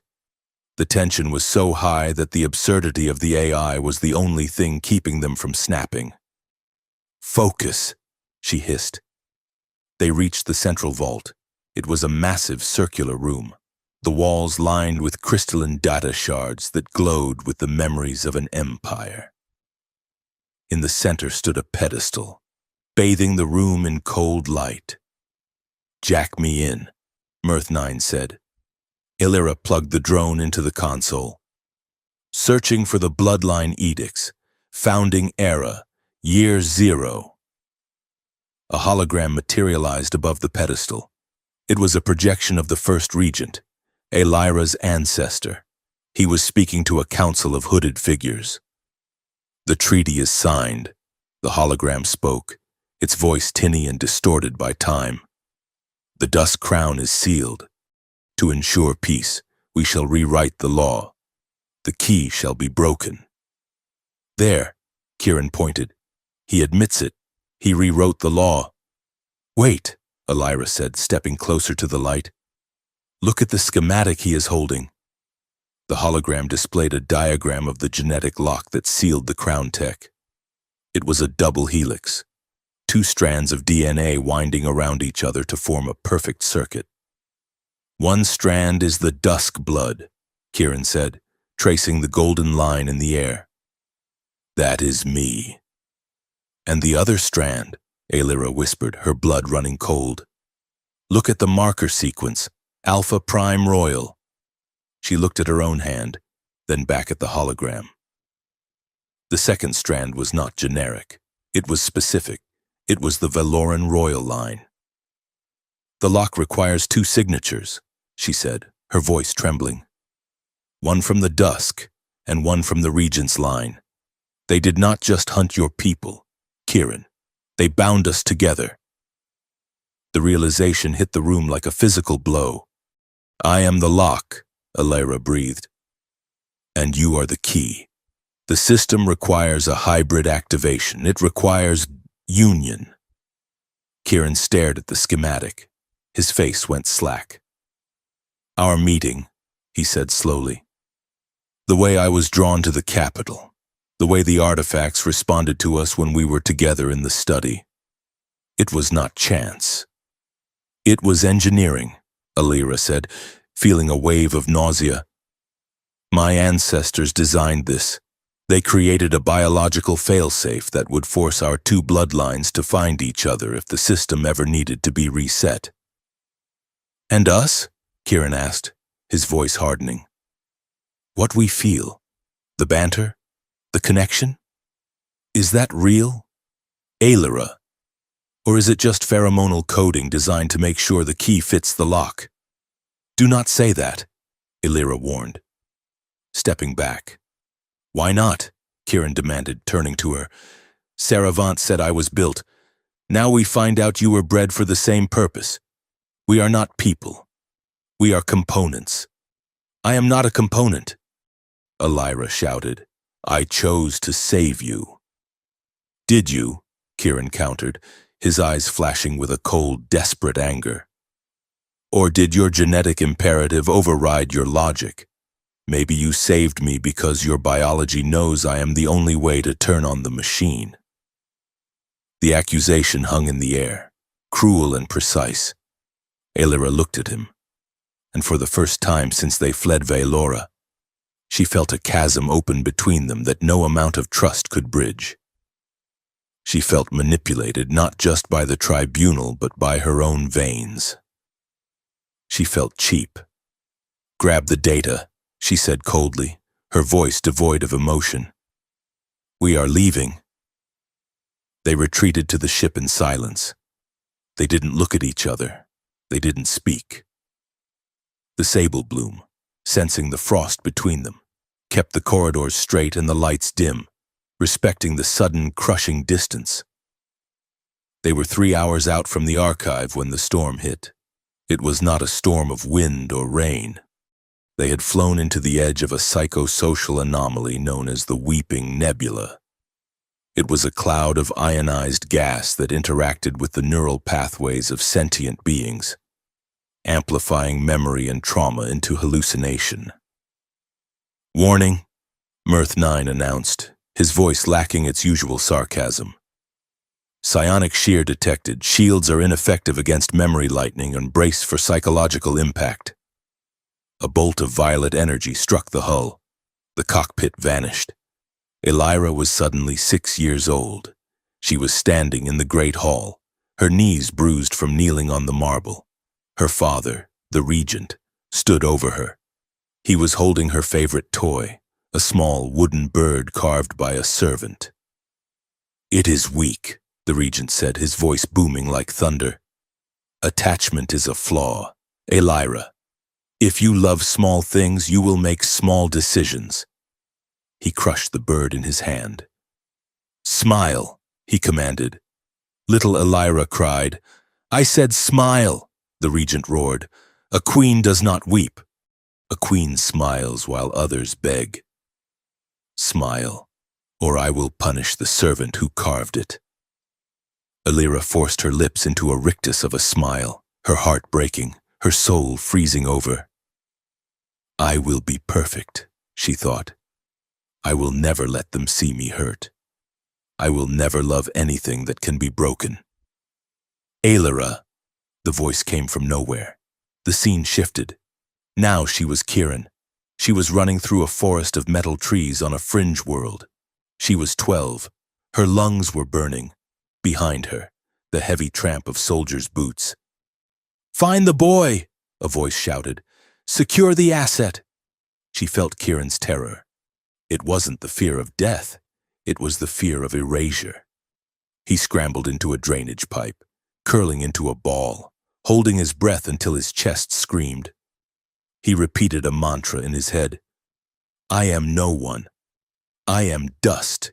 If I am no one, they cannot find me. "Kieran!" Alara screamed into the void. The lightning flashed again. They were back in the cockpit. The sable bloom was shaking violently, alarms screaming. Kieran was slumped over the console, his hands gripping the controls so hard his knuckles were white. He was hyperventilating, his eyes wide and unseeing. Alara unbuckled her harness. She stumbled across the shaking deck, fighting the gravity fluctuations. She reached Kieran and grabbed his shoulders. "Kieran," she yelled, "look at me." He flinched, trying to pull away. "I am no one," he mumbled. "I am dust." "You are not dust," Alara shouted. She grabbed his face with both hands, forcing him to look at her. "You are Kieran. You are the man who likes terrible synthetic coffee. You are the man who cracks jokes at executions. You are mine." The words cut through the storm. Kieran blinked, his eyes focusing on hers. He saw the terror in her face, but he also saw the fierce, unyielding determination. "Alara!" he gasped. "I am here," she said, her voice breaking. "I saw it. I saw them hunting you." "I saw him," Kieran whispered. "Your father. I saw what he did to you." The ship lurched again, but the bond held. They weren't just two components in a machine anymore. They had seen the raw, bleeding roots of each other's trauma. "Hold on to me," Alara commanded gently. She took his hand and placed it on her chest, right over her heart. She took her own hand and placed it on his. "Breathe," she said. "In. Out." They breathed together, syncing their rhythms, grounding each other in the physical reality of the moment. The memory storm raged outside, battering the hull with ghosts. But inside the cockpit, there was a calm center. "We are not our programming," Kieran said, his voice gaining strength. "The Regent trained you to be cold. The engineers built me to be a key, but they did not build this." He squeezed her hand. "This is us," he said. "This is a glitch in their design." The storm passed as quickly as it had begun, leaving the ship drifting in the silence of open space. They sat there for a long time, hands linked, afraid to let go. "We need rules," Alara said finally, her voice quiet. "If we are going to finish this."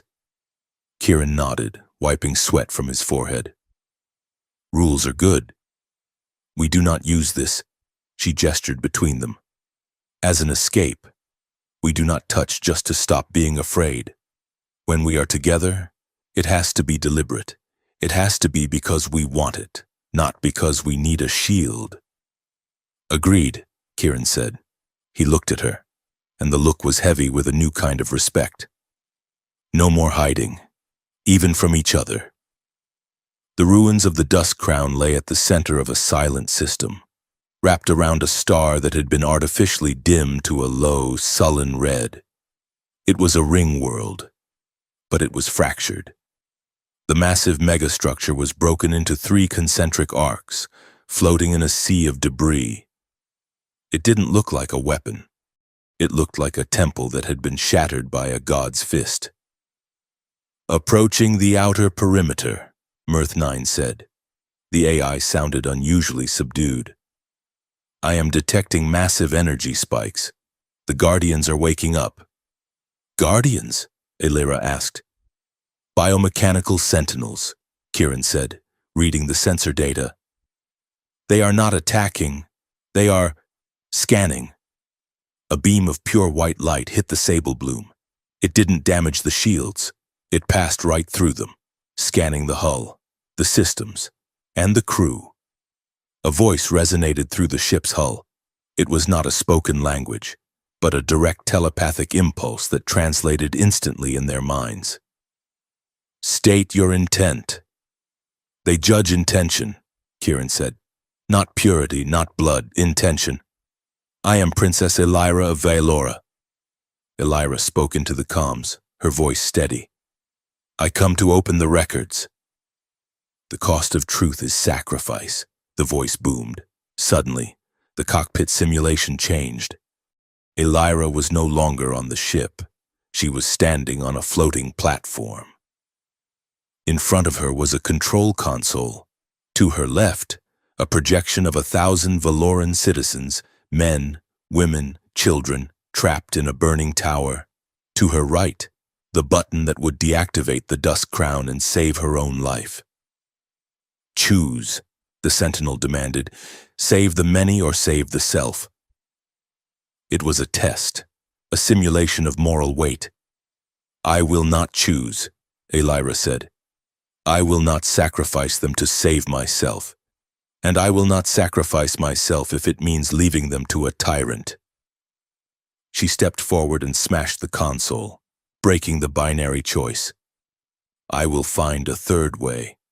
I will save them all, or I will die trying. The simulation shattered. Intent verified. Protector. Now it was Kieran's turn. He stood in a white void. A door appeared. Beyond it was a lush green world. Peace. Anonymity. A life where no one knew his name. The prize is freedom, the Sentinel whispered. Betray the air. Leave her to her war. Walk away and be free. Kieran looked at the door. It was everything he had ever wanted. A life without fear. He looked back into the void. She is not a war, he said. She is the truth. He turned his back on the paradise. I stay with her. Intent verified. Partner. The white light faded. The sable bloom drifted forward, cleared for approach. The massive docking clamps of the central ring began to open, shifting ancient debris aside to make a path. We passed. Elira let out a breath she didn't know she was holding. Barely, Kieran muttered. That door looked very comfortable. We are receiving a transmission. Mirth 9 interrupted.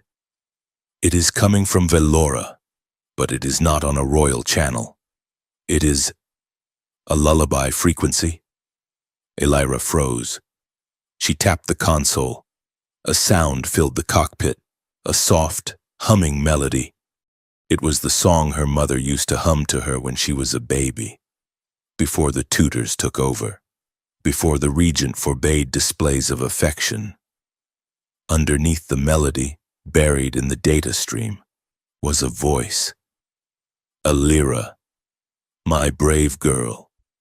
Mother, Elira whispered, pressing her hand to the speaker.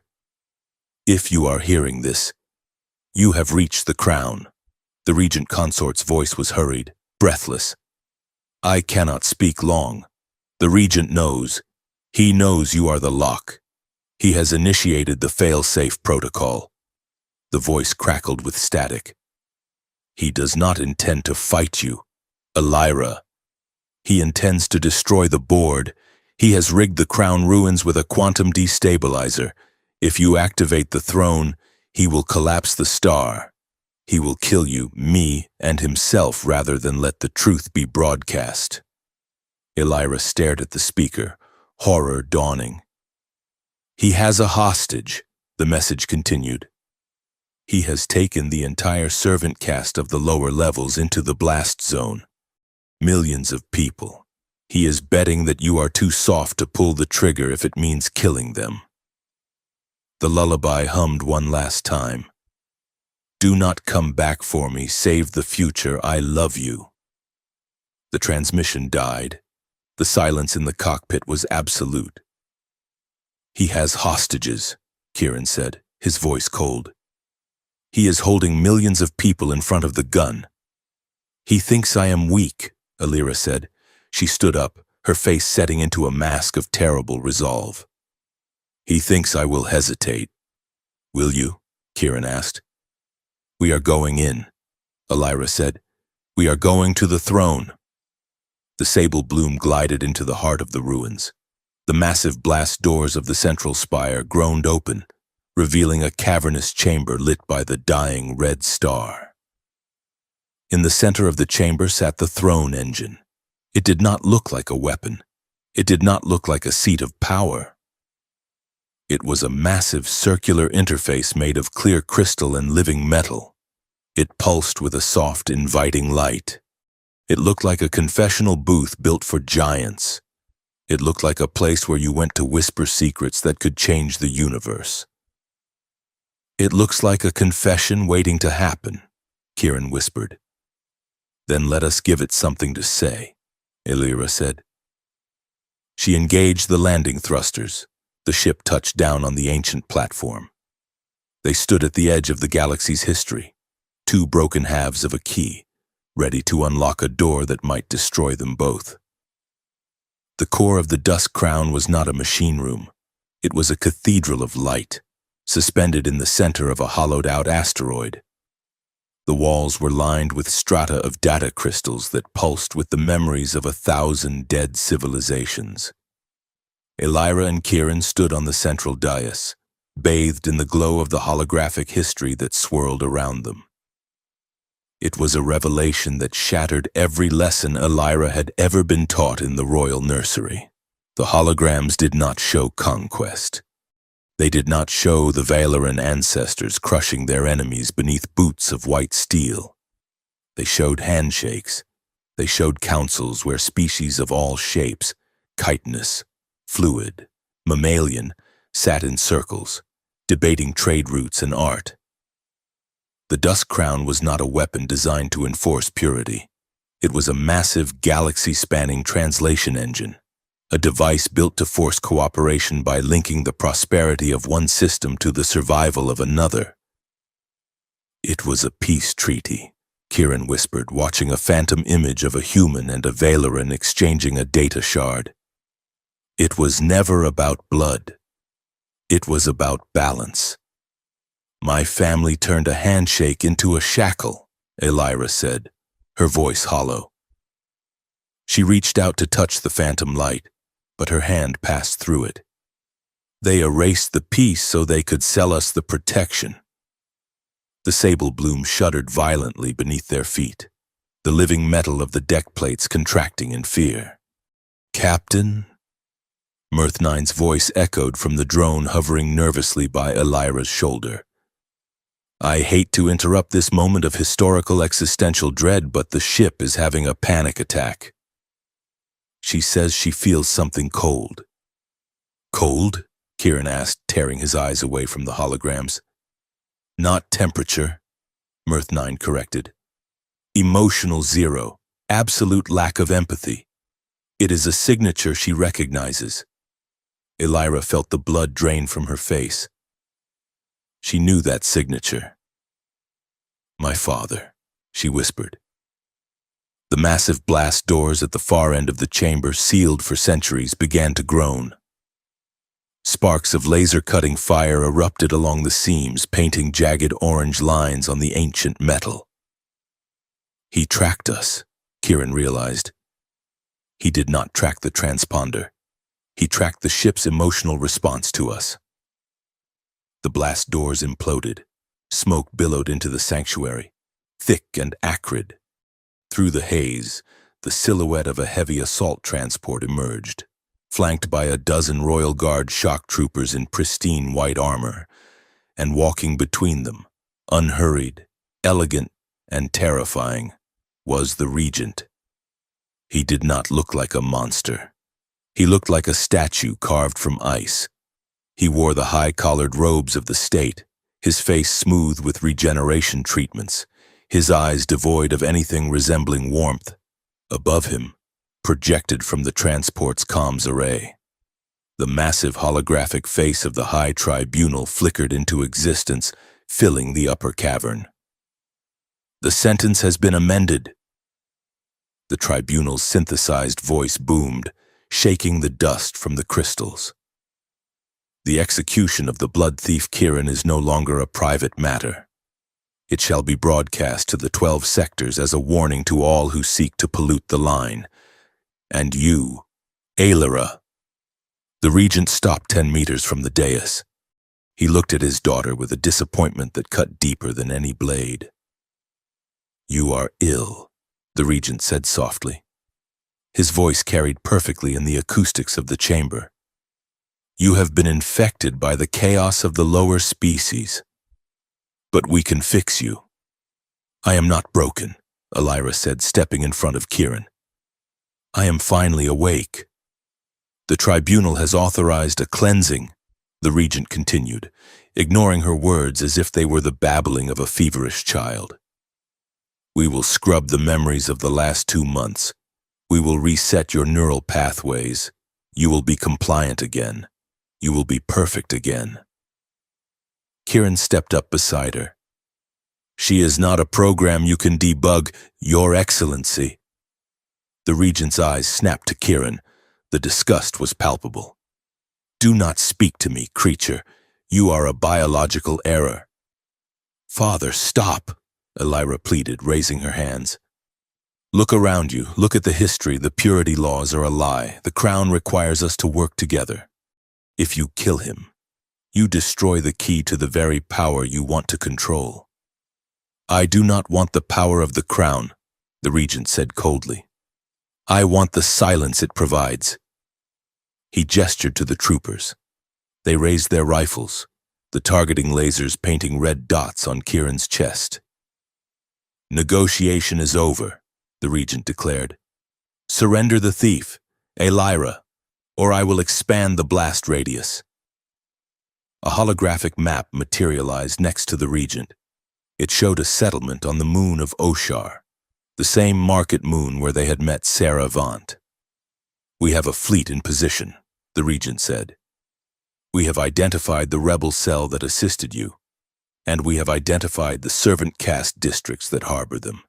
3 million souls." Alira's breath hitched.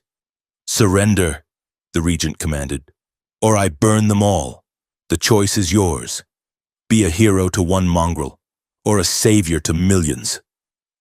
The silence stretched, tight and agonizing.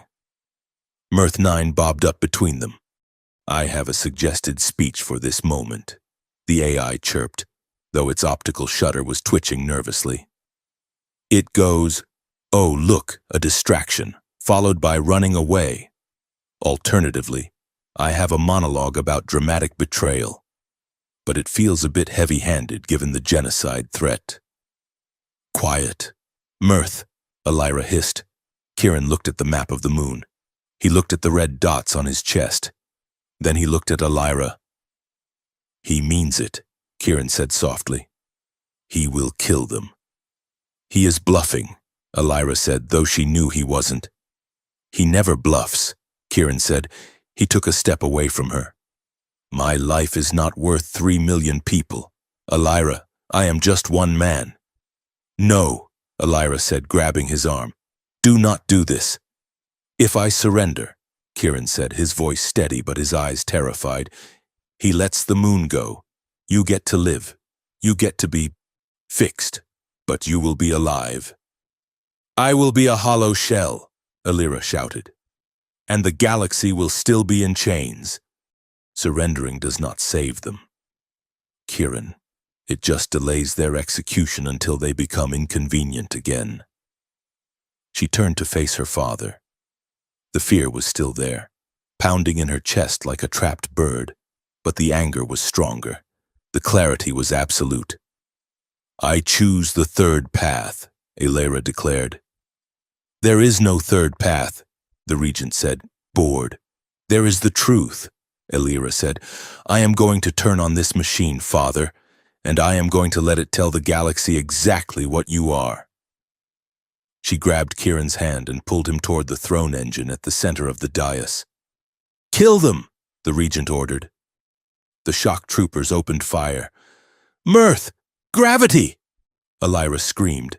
The AI, already jacked into the Crown's local network, shrieked a binary command. "Inverting local physics! Hold on to your lunch!" The gravity in the chamber flipped 90 degrees. The floor became a wall.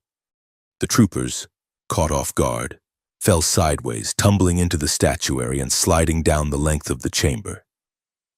Their shots went wide, scorching the ceiling. Elira and Kieran, forewarned, had grabbed the stanchions of the dais. They swung themselves around as the room spun, landing on the side of the throne engine, which was now the floor. "Move!" Kieran yelled. They sprinted along the curve of the core, dodging laser fire that was now raining down from what used to be the entrance. The environment of the ruin began to react to the violence. The biomechanical sentinels, dormant in the walls, woke up. They were tall, fluid shapes of chrome and light. One of the troopers managed to anchor himself and aimed a rocket at Elira. A sentinel stepped out of the wall. It did not have a weapon. It simply reached out and caught the rocket. Aggression detected. The sentinel's voice boomed. Intent. Malice. Access denied. The sentinel crushed the rocket, the explosion contained within its own force field, and backhanded the trooper across the room. "They are defending us!" Kieran shouted, ducking under a beam of plasma. "They are defending the peace!" Elira corrected. "Keep moving!" The fight became a chaotic dance through a shifting Escher painting. Platforms floated and collided as Mirth 9 fought the Regent's hackers for control of the environment. Elira and Kieran fought back to back, Elira using her stun baton to deflect debris, Kieran using a stolen blaster to suppress the troopers who were trying to flank them. They reached a floating bridge that led to the final activation console. The air around them sizzled with energy. They stopped for a split second behind a pillar of data glass. Elira was breathing hard, a cut on her forehead bleeding into her eye. Kieran's tunic was scorched. "We are not going to make it if we keep fighting defensively." Kieran gasped. "We run for the console," Elira said. "Come together." Kieran looked at her.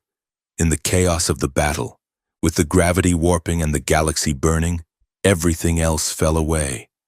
The doubts about his origin, the fear of her destiny, it all evaporated. "No more running," Kieran said, gripping her hand. "No more half-truths. No more love that hides."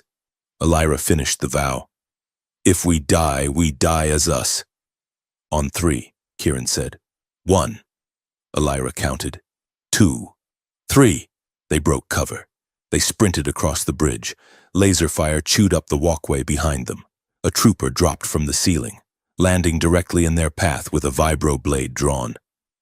Elira didn't slow down. She slid under his guard, sweeping his legs with her baton while Kieran fired a stun bolt into the trooper's chest plate. They moved as a single unit, fluid and synchronized, a partnership forged in survival. They reached the activation console. It was a beautiful, terrifying thing.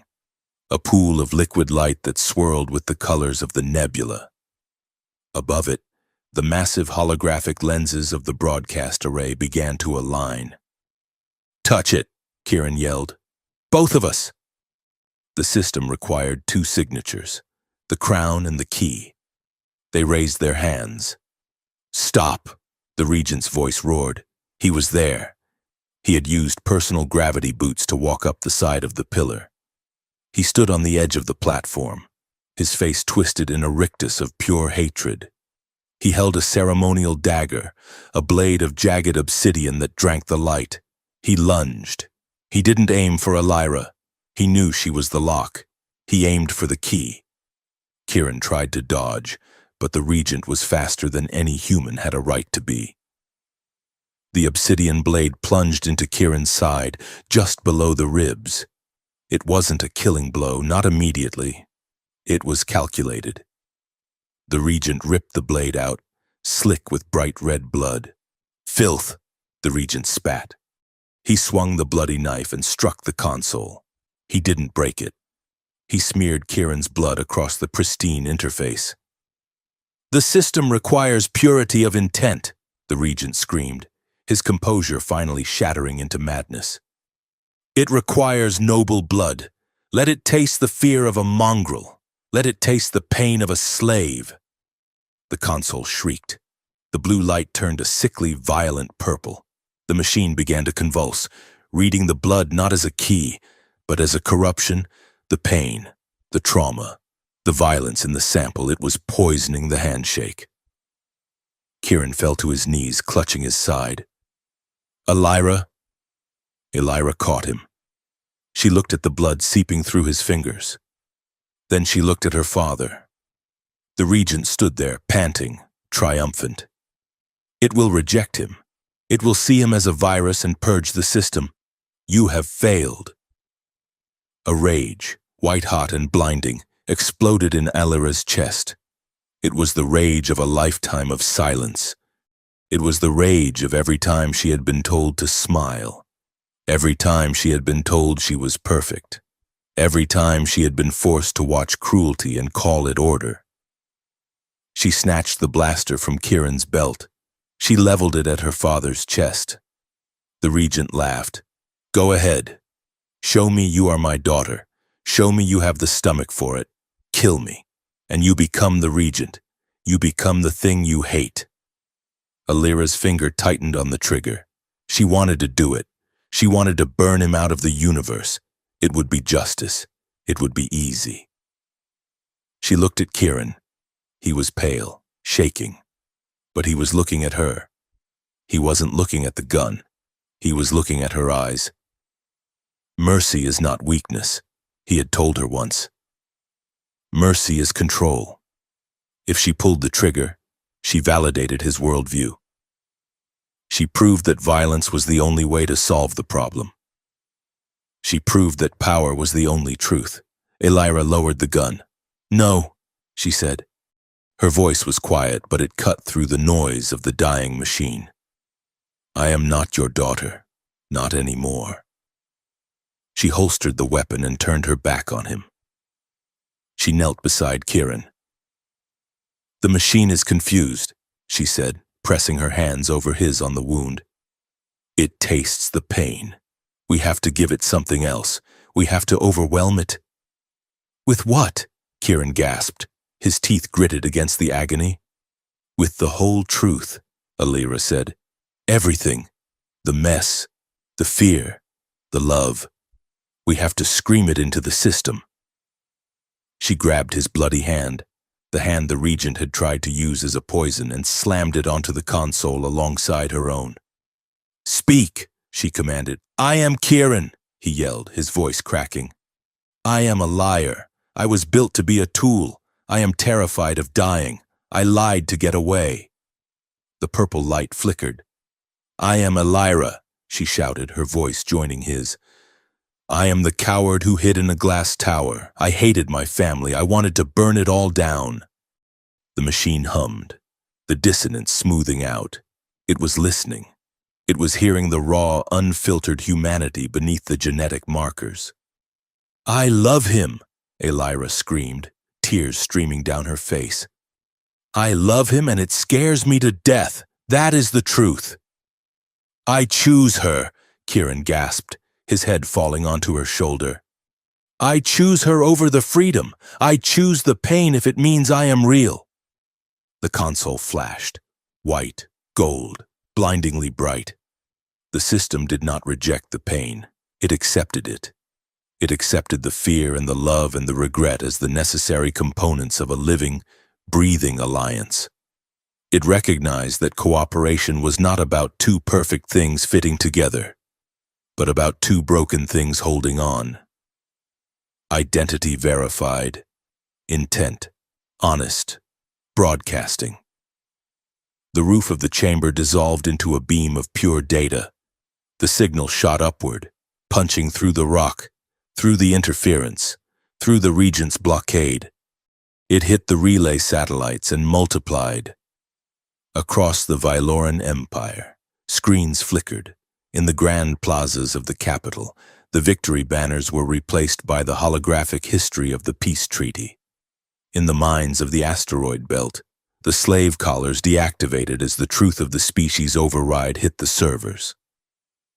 In the cockpits of the royal fleet, the pilots watched the footage of the regent stabbing a wounded man, heard the audio of his madness, saw the proof of the lie they had served for centuries. The propaganda didn't just crack, it evaporated. In the core, the regent stared at the beam of light. He watched his empire crumble in real time on his tactical display. He saw the mutiny codes flashing. He saw the fleet standing down. He looked at Elira, who was holding Kieran, weeping with relief. "You have ruined it," the regent whispered. "You have let the chaos in." He reached into his robes and pulled out a small, flat device, the failsafe.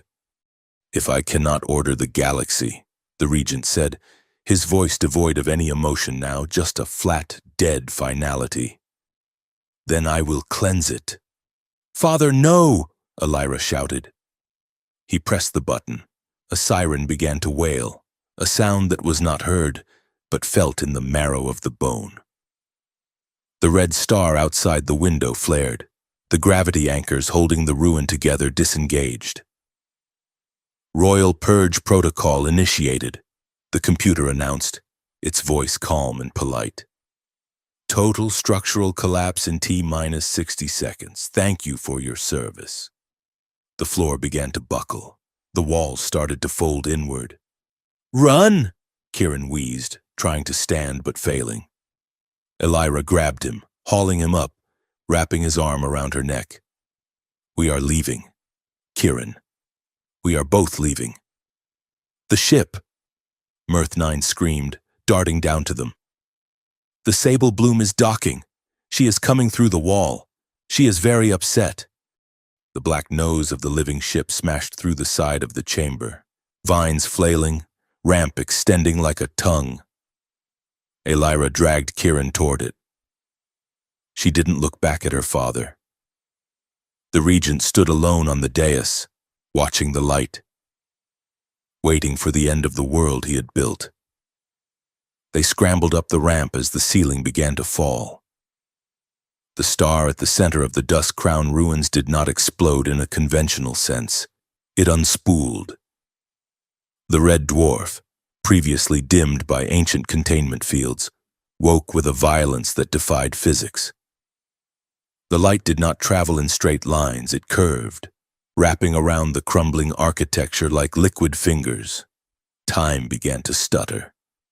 Elira watched a stone pillar fall in slow motion, hanging in the air for 10 seconds before crashing down with the speed of a meteorite.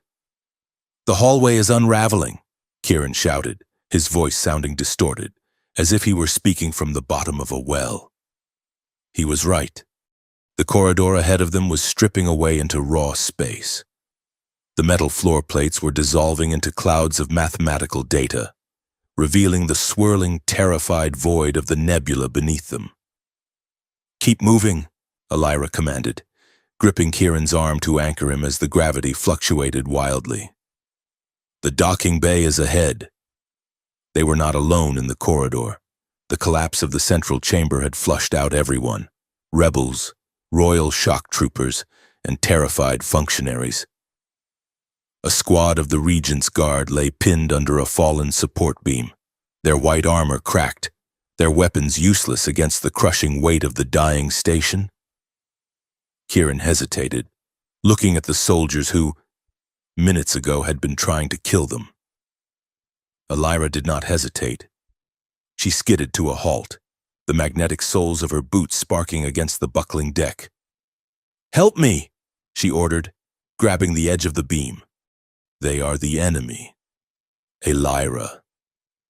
Kieran gasped, though he was already moving to help her. "They are people," Elira grunted, straining against the weight. "And today, the only enemy is the silence." Together, they heaved the beam upward. The soldiers underneath stared up at them, their helmets torn away, faces masked in dust and confusion. "Go!" Illyra shouted at them. "The Sable Bloom is docking at the secondary port. Move!" The soldiers scrambled up, looking from the princess to the blood thief, their indoctrination breaking under the sheer weight of survival. They didn't salute. They just ran. "You are going to make a terrible tyrant," Kieran said, a breathless laugh escaping him as they resumed their sprint. "You are supposed to let the opposition die." "I am tired of death," Illyra said, leaping over a fissure in the floor where reality had worn thin. "I want to try something else for a change." Ahead of them, the external wall of the station had been torn open. The Sable Bloom was there, a dark, organic shape fighting against the gravitational shear. The ship was not docking so much as it was wrestling the station. Thick, muscular vines of black biometal had lashed out from the hull, wrapping around the jagged edges of the breach to pull the ship closer. "Easy, girl, easy," Mirth 9's voice screeched over the comms. The drone was darting around the airlock, frantically welding stability bolts. "I am too young to be space dust. I have not even updated my humor subroutines for the new era." "Stabilize the ramp," Illyra yelled into her comlink. "I am trying," the AI panicked. "But the ship is very emotional right now. She is sensing the star's anxiety and it is making her parking skills atrocious." The ship lurched, the ramp swinging wildly over the abyss. "We have to jump," Kieran said, gauging the distance. It was 5 meters of open space, with a drop that went down forever. "Together," Illyra said.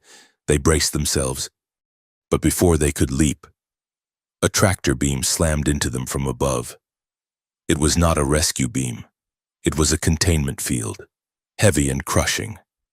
Illyra was pinned to the deck, the breath driven from her lungs. Kieran was yanked backward, sliding across the metal floor away from her. "Kieran!"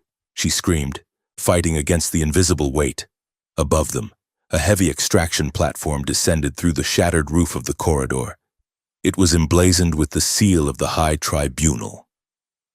Standing on the prow were 3 justices in their crimson robes, flanked by the remnants of the Praetorian Guard. They had not come to rescue the regent. They had come to salvage the narrative. The tractor beam lifted Kieran into the air, dragging him up to the platform. He struggled, kicking against the light, but he was helpless. "The broadcast has begun," the lead justice announced, his voice amplified to boom over the roar of the collapsing ruins. "But we control the ending." The floating cameras swarmed around the platform, their red recording lights blinking. The tribunal was beaming this live to the fleet, to the planets, to every screen that was currently confused by the signal Illyra and Kieran had released. They needed a finale that restored order. They needed an execution. Illyra pushed against the gravity field, holding her down. Her bones creaked, her armor groaned. "Do not look away," the justice commanded the galaxy. "Behold the thief who sought to corrupt the royal blood. Behold the penalty for lies." A trooper kicked Kieran to his knees on the platform. The justice ignited an energy glaive, the blade humming with a lethal, white heat. "He is a mongrel," the justice declared, raising the blade. "He is a biological error. He lied about his bloodline to steal your future." The accusation echoed through the ruins. Illyra roared. It was not a scream of fear, it was a scream of pure kinetic fury. She channeled her will into the connection she still shared with the Dusk Crown. The tractor beam was just energy. Energy could be rewritten. "Release me," she thought, not as a request, but as a royal command. The field holding her shattered. Illyra launched herself upward, though she didn't have a jetpack, though she didn't have wings. She used the fluctuating gravity of the dying star, leaping from a falling piece of debris to a twisting support beam, ricocheting upward like a bullet. She landed on the platform with a force that dented the deck plating. She stood between Kieran and the executioner, her scavenged street armor covered in dust and blood, her hair wild, her eyes burning with a light that matched the star outside. The cameras swiveled to her. "Princess," the justice sneered, though he took a step back. "You align yourself with this filth? The galaxy is watching. They know what he is. They know the crime." The crowd of soldiers and refugees on the levels below, and the millions watching on the screens above, seemed to hold their breath. "He lied about your bloodline," the justice shouted, hurling the title of her betrayal at her like a weapon. Alira looked at the camera. She looked at the justice.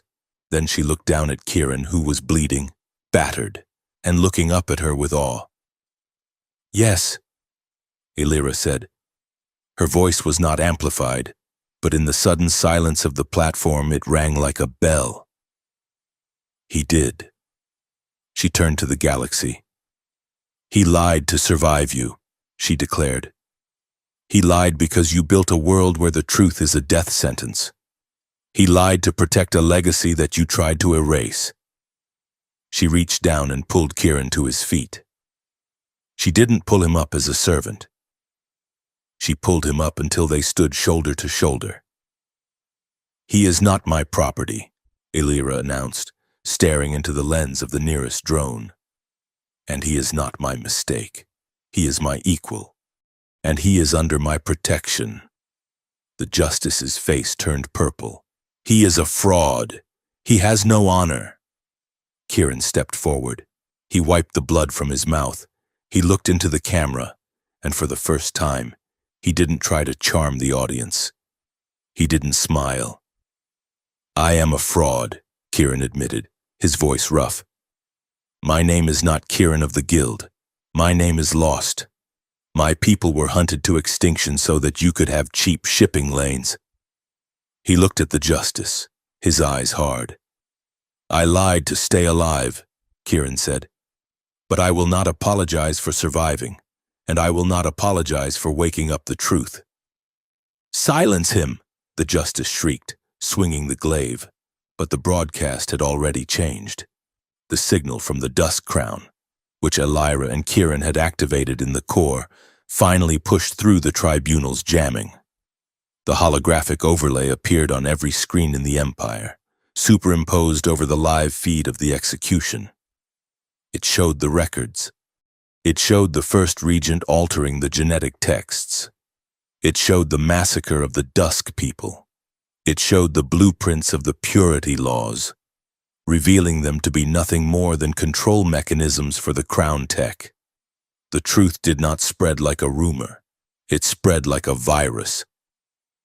On the bridge of the flagship Velora's Pride, the Admiral watched the feed.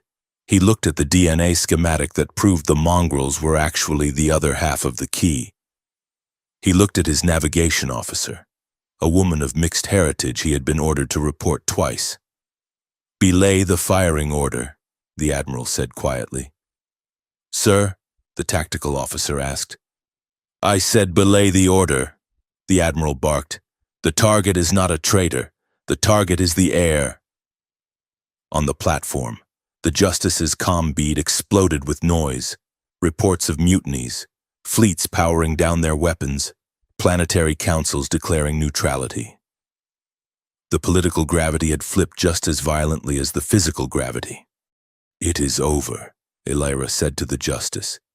"Put down the weapon." The Justice looked around wildly. The narrative was gone. The power was gone. All that was left was hate. "It is never over," a voice said from behind them. The Regent stepped out from the shadows of the extraction shuttle. He was burned, his robes shredded, his face a mask of soot and madness. He held a disruptor pistol, a weapon that tore matter apart at the atomic level. He didn't aim at Kieran, he aimed at Alira. "If I cannot have the future," the Regent whispered, "then no one will." He fired. The beam of green energy slashed through the air. Alira didn't have time to move. She saw the light. She saw her death. Then the light was gone. Kieran had stepped in front of her. The disruptor beam hit him in the chest. It was a grazing shot, deflected partially by his personal shield generator. But the impact was devastating.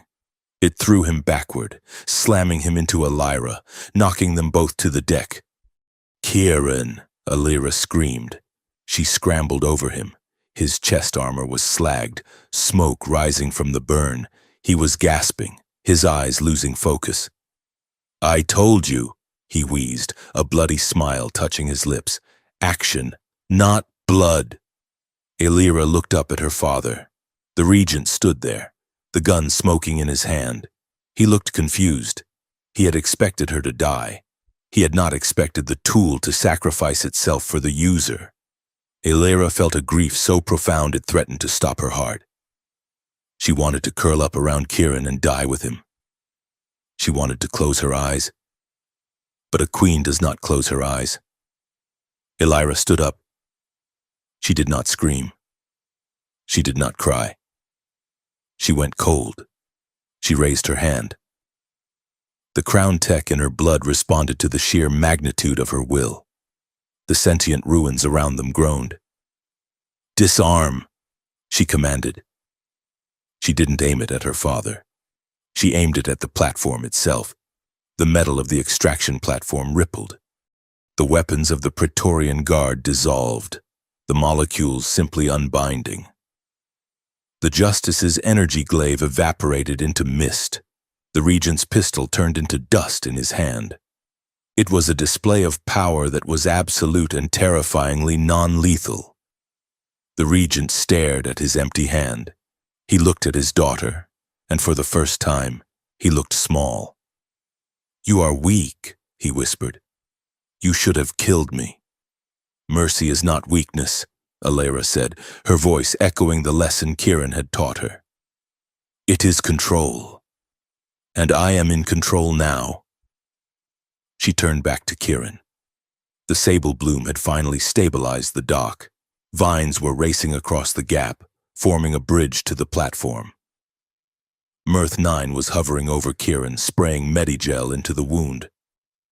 "Vital signs are dropping," the AI yelled, sounding genuinely terrified. "We need a stasis pod, we need to go." Elira knelt beside Kieran. She placed her forehead against his. The chaos of the collapsing star, the screaming tribunal, the mutinying fleet, it all faded away. "Stay with me," she whispered. "That is an order." Kieran opened his eyes. They were hazy. But he found her.